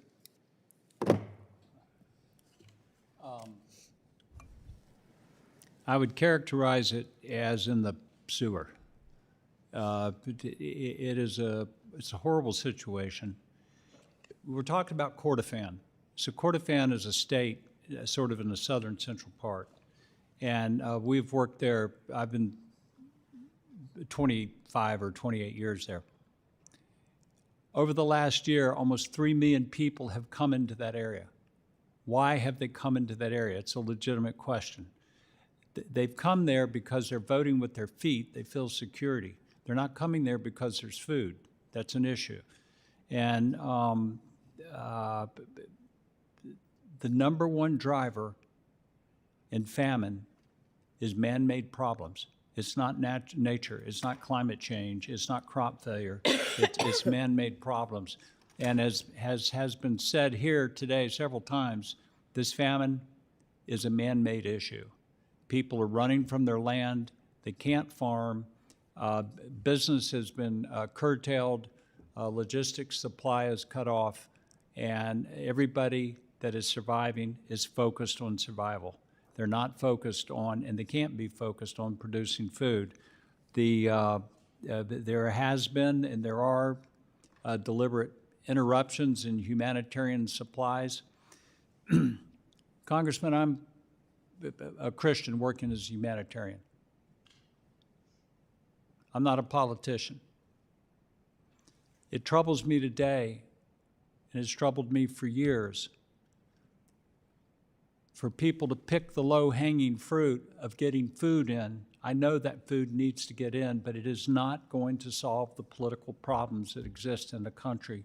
And if those political problems are not addressed, all you're going to have is a season of feeding at a vast cost. And in this cycle, that's why I said I've been in this room so many times giving these testimonies in other rooms over in the Senate and all around on the Hill. Nothing has fundamentally changed in the structure and the governance of Sudan to the point that it can feed itself. Sudan is bigger than the state of Texas. It's got the Nile River that runs through it. It's got 10 months a year of beautiful sunshine, water, fertile soil. Something's wrong. Something's wrong. I mean, they've got all of the raw elements there in addition to gold and oil and whatever other minerals they've got. It should be a wealthy country, and it's not. It has to do with the governance. So I'm very concerned about protection of children. I'm very concerned about education. I'm very concerned about gender-based violence. The governance has to change, or it won't go away. Thank you. You know, I fought in Vietnam, and so I kind of understand the sacrifices people make because of governance, as you talk about. And it's really sad to see young children that are malnourished, and and they got the raw materials. My background is in agriculture, so my gosh, if I've got land and I've got some way to fertilize it and I got some seed, I can do something with it. So it's really sad to see a government that's over that kind of people and not taking advantage of the raw materials they have. And so, you know, when some people say they ought to stop, I think that's true. But somebody needs to kick their can. But anyway, I can empathize with your comments. So I got about 12 seconds, and so I really appreciate your comments. And so with that, I guess we will go to Washington with Ms. Jayapal. She's not back here. yet, so I'll Okay. take ranking member's prerogative and ask a few more questions, if that's all right. Okay, so in my opening remarks, I talked about Sudan's community-led emergency response rooms, or ERRs, and how they've been essential to the survival of the Sudanese people, providing basic meals for civilians throughout the country through community-run kitchens that were previously supported in part by USAID funding. The Trump administration's aid cuts forced nearly 80% of ERR activities to stop and affected the operations of over 1,460 community kitchens. Now, the United States no longer provides any direct funding to the ERRs. Ms. Widdersheim, can you explain to the committees why the ERRs are so critical to providing life-saving aid to the Sudanese communities and why they are more efficient and effective at delivering aid? Thanks. Thank you for the question. And I would note that we have some members of the ERRs and their representatives here to hear this hearing today. And Thank you all for everything that you do. and some of them also have lost relatives in this recent round of fighting in El Fasher. The ERRs, well, let me just start a little bit in putting my former USAID hat on. When I worked in Sudan and other places with USAID, it was always clear, and I think that USAID tried over the years to do this, is to really focus resources towards localization. And the ERRs represented the epitome and almost a perfect example of that type of localization, where if you got them not a ton of money, they were so much more efficient. And they lived there. They lived in these villages, and they served these emergency response rooms and soup kitchens right there in the community that they were from. And they knew the people, and they knew how to cross lines. They were actually peacemakers in trying to get their humanitarian assistance and keep their kitchen serving people right there among the belligerents and the parties to this conflict. And so it was a cheaper way to get food in. It was a way to access places where international and UN entities could not get to or had fled from. And it was truly keeping people alive. So, you know, the fact that that has gone away, particularly from the US government, is just really crushing and heartbreaking. Because as USAID was folded and dissolved, one of the things that I heard over and over again was that it wasn't efficient, or it was too expensive. And yet we have this mechanism that already was homegrown and would be there after, hopefully after, it was there before, during the democratic revolution on the streets of Khartoum. That's where it was founded from. And it has continued to operate, and it's already there and established. And we need to get some more resources than currently are going now back to them. The other thing that they do is that even if they're getting a trickle of food aid from the United States or from the World Food Program, they're also doing so much more than just food aid. And when you have a crisis of this magnitude, people have lost everything. They've lost their farming tools.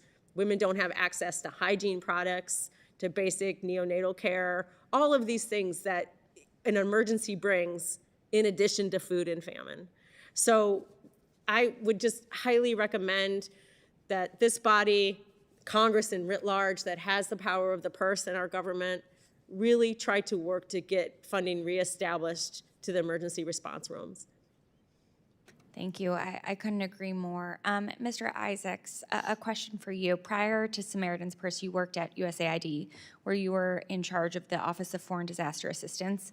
You recently published a book titled Running to the Fire, Helping in Jesus' Name, that details all of your humanitarian work in disaster contexts. In Sudan, the United States has been the top donor for years, but the foreign aid cuts by this administration have left many Sudanese communities abandoned. For example, Hanan, an internally displaced person, now no longer can afford her medication or food. She tried to compensate for lost food by relying on meals from a nearby community kitchen, but then the U.S. funding cuts forced that kitchen to close.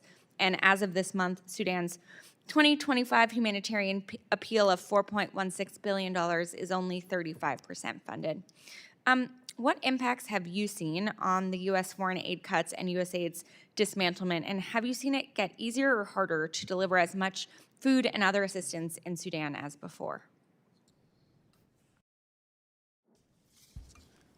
Well, since you mentioned my book, if you wanted to go to Amazon and do a review, it'd be greatly appreciated. Tell me your question again. I want to hear it one more time. Sure. What impacts have you seen from the U.S. foreign aid cuts and USAID's dismantlement? And have you seen it get easier or harder to deliver as much food and other assistance into Sudan as before? I don't think that the restriction of the money has improved nor hardened the access issues. The access issues are stimulated from political and military problems. But there's no, I mean, if you've got less money, you can do less things. That's, you know, pretty straightforward mathematics. But I will say this, on the, and it's been an encouraging sign for us, on the Nuba Mountains, the State Department is continuing to engage with us in the cross-border feeding operation, and we're very encouraged by that. There is some reorganization going on and what all the new shops are going to be set up and how that structure is going to work. And I think there's also a growing awareness that the things that existed for a reason, and then many of them need to be brought back. So we're talking about the ERR rooms, and we have an operation in Port Sudan. We're active in Khartoum, or what's left of Khartoum, and we coordinate very closely. Samaritan's Purse is doing that, and we're coordinating very closely with those community organizations, and they do prove to be effective. Other than that, I can't speak to all of the issues, and besides the fact that if you have money, you can buy more resources.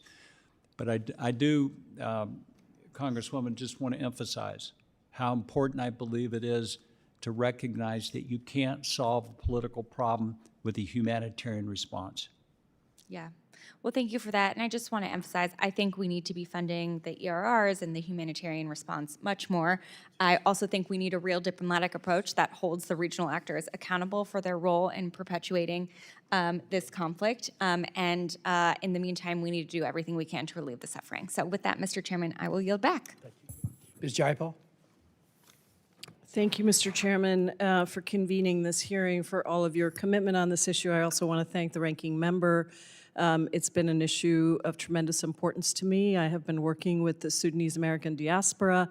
In 2020, I was on the congressional delegation that went at a moment of great hope, I think, when we thought that we were potentially going to have a real democratic governance in Sudan, and after the courageous civil society effort to overthrow the dictator.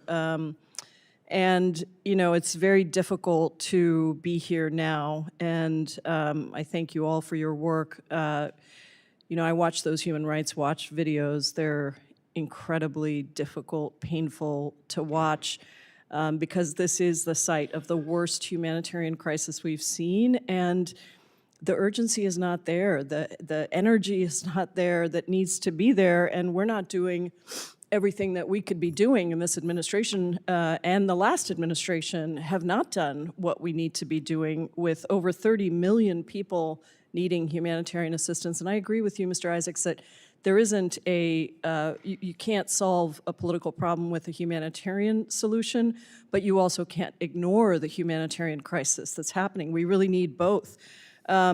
And so, and I do want to make sure that some of the proposals that are being floated to designate the RSF as a foreign terrorist organization do not in any way impede the humanitarian efforts that we also need to make sure are continuing so that more people don't die. And I know that is a concern of humanitarian organizations, that we make sure that if those proposals move forward, that we have a very clear carve-out for humanitarian assistance to continue to make it through.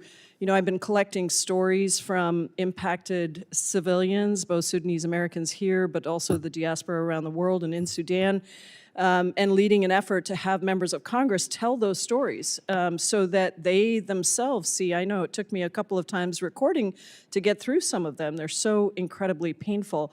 I want to speak to the humanitarian landscape. 375,000 people on the brink of starvation. And at this critical moment, both the SAF and RSF, as you all have said, engaged in the willful obstruction of humanitarian assistance using starvation as a weapon of war. And so, Ms. Widdersheim, could you speak about why armed actors are specifically targeting humanitarian workers in this conflict, and the leverage points that you think that this administration, this Congress, can use to secure increased access for those humanitarian workers? Well, I'm going to call on Ken to also respond to, because of his expertise in the humanitarian field. I would say over the course of working and learning and trying to respond or help with the U.S. policy on Sudan for so many years, food has often and for generations been a weapon in Sudan. The Bashir government used it against South Sudan. They cut off airdrops and they manipulated food aid. There's probably not one militia or armed actor in Sudan, and at the time South Sudan, when it was still one country, that hasn't learned how to use food as a weapon against their people. So this is a common, tried and true tactic to also cut off humanitarian assistance. And frankly, to Ken's point and to what I think is getting recognized clearly by the committee, that humanitarian assistance isn't a political solution, but it does kind of keep the international community fixated on the humanitarian and not doing the hard work on the political solution. Sure. So, it's people we really do need both, as you said. Yeah. I think that these armed actors are doing this now because they've always done it. And this is a way in which they get control and they get the population to bend to their will. They get them to move. The RSF has been very fixated on ethnic cleansing.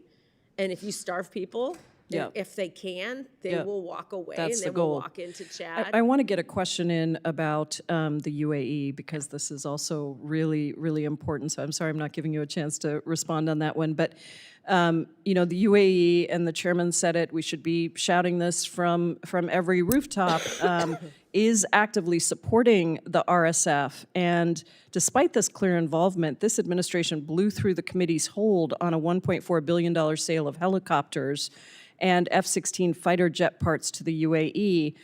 And we're continuing to announce new arms sales to the UAE. So what signal does it send to the UAE when the United States continues to provide them with military equipment, despite the well-documented record of providing weapons to the RSF? And is it possible that American weapons sold to the UAE could end up being used by the RSF in Sudan?